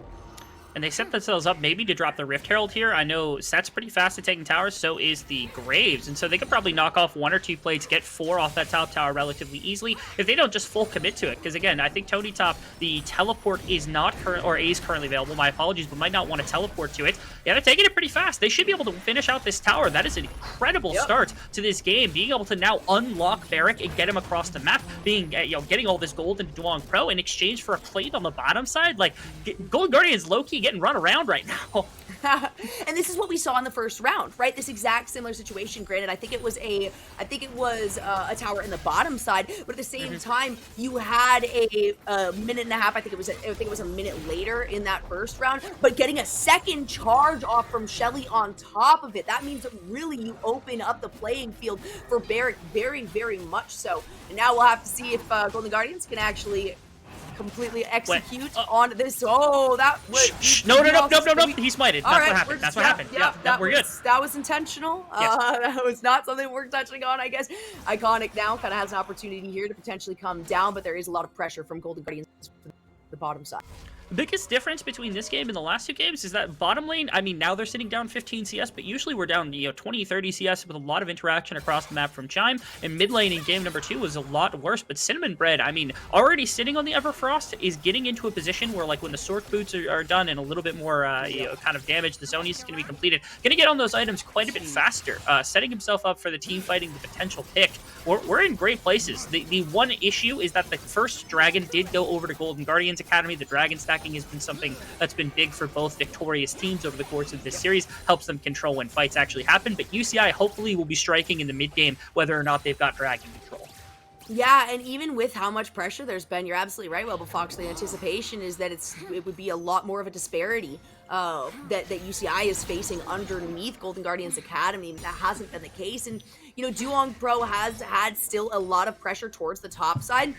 And even though Barracks hasn't picked up a kill from that, they've got the tower. That's honestly even better at that point because you're putting so much more gold into the pockets. Sure, you did also get the shutdown, or not shutdown, but you did take down Tony Top there, and it might have been Duong Pro that picked up the kill, but who cares at that point? Because when you have a roaming set this early in the game, that is not a play or something that you really want to be facing up against when you're still just trying to find your footing and find advantages so far for the remainder of the lanes. best as possible. I really want to see them start using... Oh, okay. Yeah, Kim Down got spotted on his way in there. I was worried that he was going to get within hook range or be within 1/2 of an entire map, just because that's the range of the hook from Nautilus here and the ability to hit it from around that corner. So nothing crazy onto Ryoma, who's playing very safely. Once again, farming incredibly well, over 10 CS per minute. Currently, Stixay's in a very similar boat. You could see interaction on the bottom side of the map likely to show up. Stixay burns the my apologies, I think it was the green Moonlight Vigil that had actually been popped. Chime is in position, Iconic's in position, Ryoma's in position. Bottom lane is in some dire straits right now. You can see reinforcements. Vex is on the way. Graves is on the way to the bottom of the map. Barrick's got teleport. This might just be a massive play arising. And there it is, Cinna is on the way, and out comes the Shadow's Time, taking a lot of damage there, but there was no kill from that. Doesn't matter, they walked right into Duong Pro, and once again, Duong Pro manages to find one of these amazing pinches. It's gonna be a flash forward, and a fantastic hook from Kim Down, and then backs away, leaving it to the rest of the team to pick up the kill there. It's gonna be a double kill that was grabbed here by Duong Pro after the ultimate came out, and hey, if that's how the fight goes, that's a good one for UCI. Foiled in their own play, locked out of the tower access in an attempted dive. Chime stepped on the first trap, and from that moment, it was just disaster from Golden Guardians Academy. UCI anticipating that all the way. Everyone's in position. The double teleport from top laners got them nothing except a dead Tony Top. This is one of the better defensive plays on the day from the side of UCI. They got everything they wanted. Vex got in the right position. They threw disarray all over the place. The W, by the way, hilarious way to bring down Chime for the end goal with that. But again, the teleport got nothing either, because Tony Top just ran directly into Barrick. The flash from Kindown. This Nautilus is working much better than anything we'd seen on the Karma or the Lux in the first 2 games. UCI just seemed to be entirely too comfortable with where they're at right now. I know the scaling's going to be there from the side of Golden Guardians eventually, but UCI are just running this early in mid game. And this is what really worked well for them in that first game, right? They were so confident, they were so far forward moving, and they were the ones that were aggressing on these, and oh my gosh, the box is gonna come out! No way! Kim Down is going to be able to find that, but it's going to be the Chaos Storm on top of some tower shots, so Ryoma will pick up that kill. That was a bit of a missed opportunity, I think, from UCI, maybe some miscommunication there on another potential pickup. So I think they were actually trusting that the Jinx Rocket was going to be enough execution damage onto Chime to bring him down. But if you noticed in the midst of that, when he was getting hooked, he once again, by the way, hit that combo on the Nautilus hook, which was awesome. Yep. But he also has Aftershock. This is a veteran move, making sure to have the Aftershock rather than the Guardian, because you don't necessarily need all the shielding for the laning phase and things like that. It's not going to help too much in an extended engagement. The Aftershock keeps him alive through that Jinx Rocket up at pretty decently high health. Nobody's able to kind of finish off underneath the tower, especially with the reinforcements coming in, and it ends up just being the mid lane play, and then of course trade of side towers by both top laners, and the Rift Herald also going to GG Academy. Well played. Attempted aggression from UCI, thwarted finally. GGA getting a little bit back in their pockets. Yep, and the gold lead is still in the favor of UCI, but we also have seen how big of a deal these objectives are, and in the past, especially in that round number 1, they were constantly contested, and that's something UCI was very, very good about. We just saw it in that previous one where, hey, you know what, if they can tell the Golden Guardians is setting up for a team, this was fantastic. Fantastic. Out of that, Cinna's gonna go in with the Shadow Surge. Out comes the Chaos Storm, but on the backside, doesn't matter because the Showstopper also follows it up. Tony Top is gonna be the next target. Cinna does not have the follow-up on the ultimate, had to flash away from that one, but Iconic is going to flash away from just the zap. No way. Pro finds yet another one. That's a rampage. Out comes the thumbs up once more, and Kim Down is able to nicely place the pass there on the Chime, and 3 members down for 0 in favor of Golden Guardians. First off, Cinnamon Bread, remove him from this Vex. He officially gets my seal of approval on this champion. He is a great mid laner. He is somebody to keep your eyes on, because this Vex has been making plays all series long, and that was no different. Being able to kind of push Iconic into the rest of the team, and setting up also for Barrick to be able to get a nice 2-on-2 ultimate to set that up was just as big. You could see Barrick was teleporting in from behind, or my bad, that was Cinnamon Bread. The Barrick was coming in from the river, I was meant to see, but you could see this ultimate is what separated everything, because it broke apart the 2 that flashed, and it set Iconic up towards the top side and bought enough time. Barrick was able to handle the 2, and everybody else, they just go down in this entire process. They get this nice cutoff angle to be able to bring down Iconic. Tony Top, I think, eventually gets out, but Chime got caught in the process as well. I got that first. Yeah, Chime did get caught, and that was a great job by Kim Down, saying, all right, you guys continue, you get the cleanup, I will keep Chime here within arm's reach for sure. And sure, you get the passive, you have the hook, you also have the ultimate on top of it, so it was a lot expended, but doesn't that matter? waiting to pick up 3 kills and not lose a single one at all. And that gold graph really goes to show you, again, it's not, you know, that the picture looks a lot more than it is because it is only about a 2,000 differential. But if you looked at the top side about how much of a lead Golden Guardians has had at any point, it's been like 100 or 200. And so while that graph kind of seems a little misleading, it's really not when you talk about the ratios of things, right? Biggest thing I think in this game to pay attention to is that Stixxay is attempting to farm his way into relevancy as well as Ryoma. This is what they did in game number 2 as well. The game was not theirs for the taking. The biggest difference is that UCI has much better control of what's happening now that the game is in 15 minutes. In the last game, they were kind of still back and forth quite a bit before the Victor really came fully online and the Jinx at the time fully came online. But in this particular sense, now the Jinx is on the other side, has relatively equal itemization to Aphelios, who isn't able to farm past, and the Vex, with the amount of damage and the amount of fights that has been in with the 3 kills, is just even with the Victor as well. The flash setup, Chime's not going to get it. Yeah, a flash, and it's not as though a flash was needed to avoid it. You know, that's at least kind of your hope and anticipation. That's going to be a lot of damage on a Mr. Bot, but not enough to take him down. Stixxay's going to go in pretty hard. Going to take just 1 tower shot right there, be able to back out, no problem. They will. Ooh. Actually, Barrick, he's getting a little antsy right there, maybe looking for a fight. But again, you don't want to run into a Victor as best as possible, buddy. That's just, Gravity Well is not Set's best friend. It is not easy to get through that whole thing without at least a fair amount of slow resistance, which just doesn't help. Are they able to crack this? I think they've got the damage for it. Easy enough. Yeah. They've got the damage addition, and they don't quite have the minion wave. If they had maybe 1 more minion, they could have done that. So we're going to see the thumbs up in response. And of course, Tony Top on this Gwen, another fantastic split pusher. The concern is, of course, Tony Top, if you get caught out here, you are 0-3. And you've got your Rift Maker. Sure, the Dark Seal has 0 stacks on it. And, you know, you want to be able to have a stopwatch for a situation like this here, as well as working towards the Nashor's Tooth, of course, to try to get that attack speed up. It is going to be the second Rift Herald, though, popped out here by Golden Guardians Academy. It's not going to be able to get a charge on anything, as it was sent out pretty far back in a lane, of course, since they do have these 3 towers down, in a lane that doesn't really have exposure for them. The poor Shirley doesn't get a nice little hug off onto the mid tower by any standard, but they were running out of time, didn't have a great place to put it. Golden Guardians kind of... Yeah, we're not letting it slide. It's just the name. I'm talking about the name. See, you know exactly what I'm talking about. I know exactly what you're talking about. We've had this beef before, and we'll continue having it. We have. My acknowledgement is that I won't acknowledge. That's fair. Top side, there is actually a good amount of setup that was held for a second there. I was waiting for more vision to be put down. Kim down immediately flashes to get out. Ooh, really? Did you see that? That was a weird buffer right there of the hook, and the hook.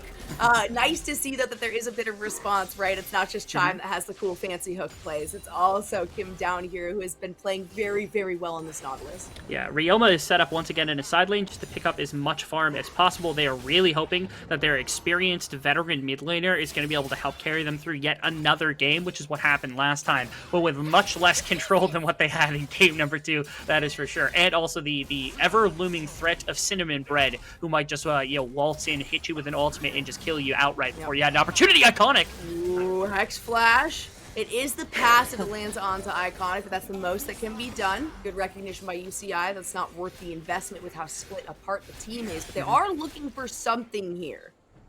So GGA is actually doing a good job controlling top river. I wonder if they're trying to play like a game of chicken with the dragon stacking versus the Baron buff. When Ryoma is just perma-split pushing on top side, they've got enough control in the river to be able to walk to Baron pretty much anytime they want. But UCI kind of wants to go towards the dragon and begin that stacking process because it ends up being a pretty good win condition for themselves.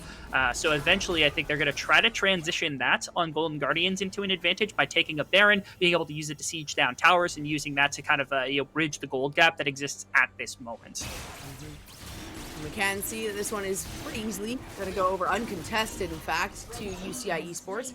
That's going to be the second dragon for them, the third of the game. Another 5 minutes. We can obviously anticipate that now that they have 2, now that they are that much closer to it being at Soul Point, that's going to be a high priority for them, and additionally, provides a decent amount of gold here. And this is going to be one of those, just like that first round, this is one of the dragons that you absolutely want the soul available for here. I mean, it's huge when it comes to team fights, especially when when one surviving member or a returning member, basically, like the GA essentially being built into things is massive for this team, because that's going to be, Zonia's GA. That's going to be kind of the item stylization too that you're kind of anticipating already from Golden Guardians Academy. So to be able to take away that from a team that already would benefit from that style of play is very, very helpful for UCI. We'll have to see, though, how much Golden Guardians is willing to contest it, because, again, they literally just handed that third Drake over to UCI. No contest. The game has slowed down immensely, which, again, I think eventually plays into Golden Guardians' favor, given the fact that they've got the Victor, they've got the Aphelios, they've got ways to play fights,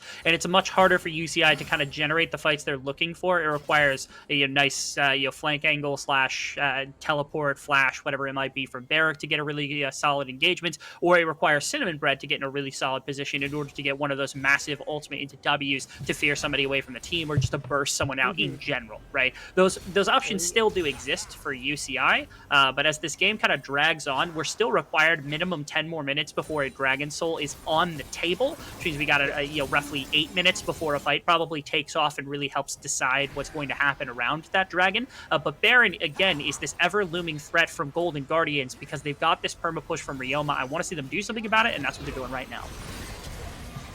There's another initiation. Ryoma looks like he's going to get jumped on here. You do get the teleport, though. Ryoma make it out alive. Yes, the needlework comes out as well from Tony Top, and now it's Barrack and Cinnamon Bread on the run. They're going to be engaged upon here. A nice little fear is going to turn Iconic away, at least for a moment. The Haymaker comes down to force Flash away from Barrack. Going to be Kim Down, who has to hook away from this. Great teamwork from UCI to support the rest of the team in escaping from that fight. Really, really close. Duong Pro goes so deep to try to find the pick onto Ryoma, and that would have been absolutely necessary. But because he doesn't go down and teleports back in, the threat of the Baron is here. Barrack held onto the ultimate, but no flash means it's really difficult to get this off. Kim Down's going to have to try to set something up, and Jinx is going to have to do some carrying here. No smite available for Duong Pro, obviously not being a part of it. And oh my gosh, getting locked down so very quickly. Sine is able to initiate on this one, has to use the stopwatch. A lot of damage, though, on these members of UCI. And there it is, Ryoma coming into clutch, going to be able to find a second one. That is a double kill. And even with this member in Tony Top being this close to dying, it does not come to fruition. Easy turn back to Golden Guardians. Oh, so close. It did hit, but it was just, minutely too early. What a play. We didn't get to see the health, but I knew it was below, like, it was getting close to the 1,000 mark threshold, and I'm like, where's the smite? Where's the smite? Where's the smite? Where's the rocket? Where's the... Oh, and it came up right as it hit, too, so I was really panicked right there that was going to be stolen away. As Golden Guardians, they kind of get away with murder. Ryoma, in the attempted punish from Duong Pro, ends up pulling the jungler, one of the biggest damage dealers, and the smite out of the play, and it feeds into this topside control that they've had, into grabbing the Baron buff and winning the fight afterwards. This is like 4,000 gold shift that they just underwent to be able to snag this away, not to mention the towers they're going to be able to get, and it sets them up for the next dragon, so that means that the next Drake is almost certainly theirs, and that's even more disastrous. Was very disastrous is a very good way to put that one. And that's a situation where you can't really stand still on the edge of things when you know that there is a man advantage in favor of Golden Guardians, if they're going to be kind of trying to keep pressure where they don't have it.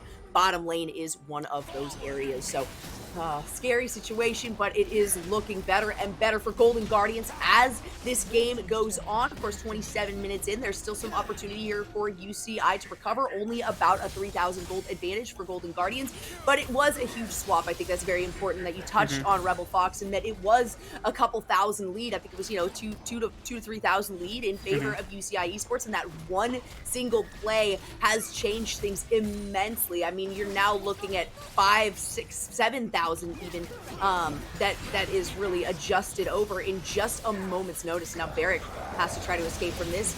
You gotta deal with someone breaking into your base, and oh my goodness, the crowd control is gonna take Kim down, almost down. It will be a Zonia's. Will there be enough time as the ultimate comes out? The flash over the wall means Kim down does stay alive. Again, thanks to the heal as well from Mr. Dot on the backside, keeping this support in the game, but it is a nice split here. Baron minions, super minions pressuring here on to the first inhibitor to go down in this game. In the meantime, Gwen has also tried to expose the second inhibitor being in the mid lane here. It's still a lot of pressure coming out of Golden Guardians. UCI Esports needs to try to find an initiation, just barely missing the hook there by Kim down onto Iconic. Means that they're going to be able to get what they want and leave without being scathed. There's problems aplenty that are here from the side of UCI Esports, creating an engagement. They're actually going to try to catch them as they go in. The ultimate is available for Cinnamon Bread. If they get a solid fight here, they can turn the game back into their favor, but it's so difficult to fight in this little avenue, especially with no vision. Is going to be 2-2 now. Okay. That means that this has to be contested even more so. There's a potential opportunity. I would like to see some of these ultimates come out from Mr. Dot to try to prevent the objectives to go through. I guess we have seen them come out in an attempt. We just haven't seen them work out as well in their favor. But even again, you know what? If Stixay wasn't able to get away with it, you definitely don't feel bad as Mr. Dot for not being able to actually find one or find a steal with the Super Mega Death Rocket. But now, now that it's 2-2 on these dragons, it's past the point of trying to get that soul, right? You're looking at least, like you mentioned, we're now looking at 9 minutes and 16 seconds until one of these teams is absolutely going or potentially going to take the soul, and that's not even considering it could go 1-1. So at this point, now that you're about 30 minutes into the game, that's sort of beyond, right? You're not expecting the game to go on for another 10 minutes plus at this point, which is nice for UCI. But at the same time, that was kind of one of their potential saving graces, right? If they did get that soul point, then they would be able to focus on, all right, we have the opportunity to get soul. We're going to force Golden Guardians Academy to respond to this. But now Golden Guardians has evened it out and kind of taken Dragon off the table in a sense. It's a tough situation to be in. We're going to see probably at least one more really big fight around a neutral objective before the game is really decided one way or the other, especially definitively, because again, 4,000 gold's 4,000 gold. The problem that plagues UCI is their actual allotment of their own resources, because right now, too much of the gold is actually on Duong Pro, and a bit of it's actually on Barrack 2, and they desperately need it to be in the pockets of Mr. Dot. The Jinx has to do a lot of the carrying. Cinnamon Bread's got enough, but also currently has gone a little bit more defensive to be the first into a fight, the way that he's been playing for the rest of the game. So that means it was the Zonias instead of the Rabadons that get by Ryoma. That means the damage is not going to get matched at all. So they desperately need Jinx to be able to pick up enough gold to help carry through a fight if they get a proper engagement. And that was iconic with a beautiful sweeper that ended up ending the life of Kim down. A nice dash across the wall. It is Ignite onto Duong Pro. Will they be able to get alive? Just barely, thanks to a pot or two in their pockets. Probably that means this base is completely broken into. It's an opportunity here for Golden Guardians to end the game. I liked the idea that UCI was kind of going there with, of, hey, we've had so many of these split fights come out successfully. That one did not come to fruition. And again, I think a lot of that has to do with, with Iconic, with a really, really nice sweeper, and it ended up exposing those two members. Barrack gets exhausted, now has to try to make the decision. Do I go into the fight? Do I go out of the fight? A little bit of a back and forth by this player. Luckily, has enough sustainability and survivability to stay alive here. Gets rooted down, though. Now he's in the middle of the fight, has to flash away. The Chaos Storm is close on his tail, though. Iconic takes quite a bit of damage. Does look like Chime is relatively low, but is still a Thresh and still has the opportunity to use the ultimate. That needlework still available. So much damage now going on to the front side of UCI. That's going to be one for Iconic. Down goes Cinna after using the flash as well. That's going to be the first tower down, and this does seem to spell the very end of the game right now for UCI. It was so hard fought, but Golden Guardians made it clear that they are in a first position or second position seeding for a reason. They're going to end it at almost 32 minutes in. Not an easy fight, but Golden Guardians go home with the W. Oh my goodness. For the fact that UCI came out here being literally the second lowest seed in the tournament, playing against our only academy team here, this wasn't a game of miles, this was a game of inches. Substantially more than I think anybody could have ever possibly predicted. The game one victory was already something that took them completely out of place, but the fact that they were competitive in game two and game three really did come down to basically just one situation flopping over to Golden Guardians Academy. It shows the resiliency of this team. I'm hoping it shows us a lot more competitiveness, because they've got two more teams in this group, and if they play like that the way they did in a Golden Guardians, there's going to be a whole lot of overturn inside of the Group B here. Yeah, it's a readjustment back to what we're used to seeing UC Irvine, or what we were used to seeing, a couple of years ago, like 3 years ago plus. You talked about it in between each of these games. They've kind of had a little bit of a drip down, but you know what? They came out, they played very, very strong, but Golden Guardians still come away with the win, and I do believe we have an interview with, of course, Ryoma, the man, the myth, the legend himself. So we're going to bring him in here. And all right, Ryoma, I'm not going to ask you the question of how do you feel about that one, but I will ask you, were you expecting that match to be as seemingly difficult as it was? Yeah, I mean, I'm pretty surprised. They were actually not that bad, but I think we're just trying to play for ourselves because we kind of knew that we were gonna be like it's gonna be a rough start, I guess, at the start. But I feel like we're just trying to get better. That's why we're entering as much as tournaments as we can, and I think that's like what's the most important to us. What do I you guess see? go ahead. No, Rebel, it's your turn now. Yeah, stepping onto the team, I know you guys are also operating with like a different ADC. So, what would you say is the thing that you're working on most right now, especially considering your participation in the LCS lock-in tournament and the rest of this tournament? What are you looking to improve the most? Obviously there's individual stuff for myself to improve in, but I guess for the team stuff, I think we're just trying to, just try to treat as much as like games as serious as possible, and then just try to learn from it. Like we're just trying to get better before our academy season starts, and then I think everyone on the team just wants to be like pretty much the best version of themselves. So yeah. And then, looking at this as well, given the fact that you do have a couple of new additions, of course, veterans in the scene for your team, do you guys have a change in primary shot callers from last season? Do you have any adjustments in terms of vocalization and who you kind of allow to lead? I think this team we're pretty quiet for now. I think we're still kind of getting used to each other. It's still like our first game. I feel like for all of us, we're just trying to figure out, all of our just pretty much qualities and traits we all have each, and playing around that, I guess. I feel like, every game you kind of play, you kind of get used to like you kind of like just start remembering how people play and like how how you meant to play competitively and stuff. So I feel like that's what we're working on. So lots of room to grow is what you're saying. Yeah. Good. And you're coming over from a pretty long stint in the 100 Thieves organization. Talk to me about, do you see your role shifting from what you were back on 100 Thieves Academy? And if so, what do you see your role here being on Golden Guardians? For now, I guess I'm still trying to figure it out. 100 Thieves Academy was kind of different. I was kind of the leader, but I think it's just the nature of just bringing in, 2 rookies at the end of that proving grounds. And I feel like now people are like still more experienced on this team. Like I feel like everyone's played Academy. 2 people have played LCS. I feel like we all know what to do. We just need to make sure we're doing it and we're not afraid of anything. Like I think that's just the most important thing. I feel like on game days especially, people can play really scared, but I feel like it's just a game. You can just start fighting everyone. It's like it's fine. All right, well, I'll close it out with one last question here. I know just based on the first question, the answer to the first question, that you guys weren't necessarily expecting UCI maybe to play this well. Is there another team that you kind of think maybe might be a dark horse within this tournament right now that you are anticipating going into, playing up against? I don't really know who's in the tournament other than 100 Thieves. That's all right. Amateur, right? I mean, I just I would want to verse them again. No, not bad, honestly. So I'd verse them again because previous team, and it's just fun. I think the top laner is pretty good. Okay, and then I guess what I'm gonna tack a little final question onto the end of that. Yeah. Do you think how do you think you're gonna fare? Do you think you're gonna be capable of stomping out 100 Thieves Academy? How do you feel going into that? 100 Thieves X. How do you feel about going into that team? I mean, I think I won't make it too close this time. I think for sure. I'm just gonna make sure we set ourselves up for the best. Whatever it is, I'm not gonna reveal, but we're just gonna set ourselves up, and we're gonna win. Like I think it should be pretty easy, but All right. you never know.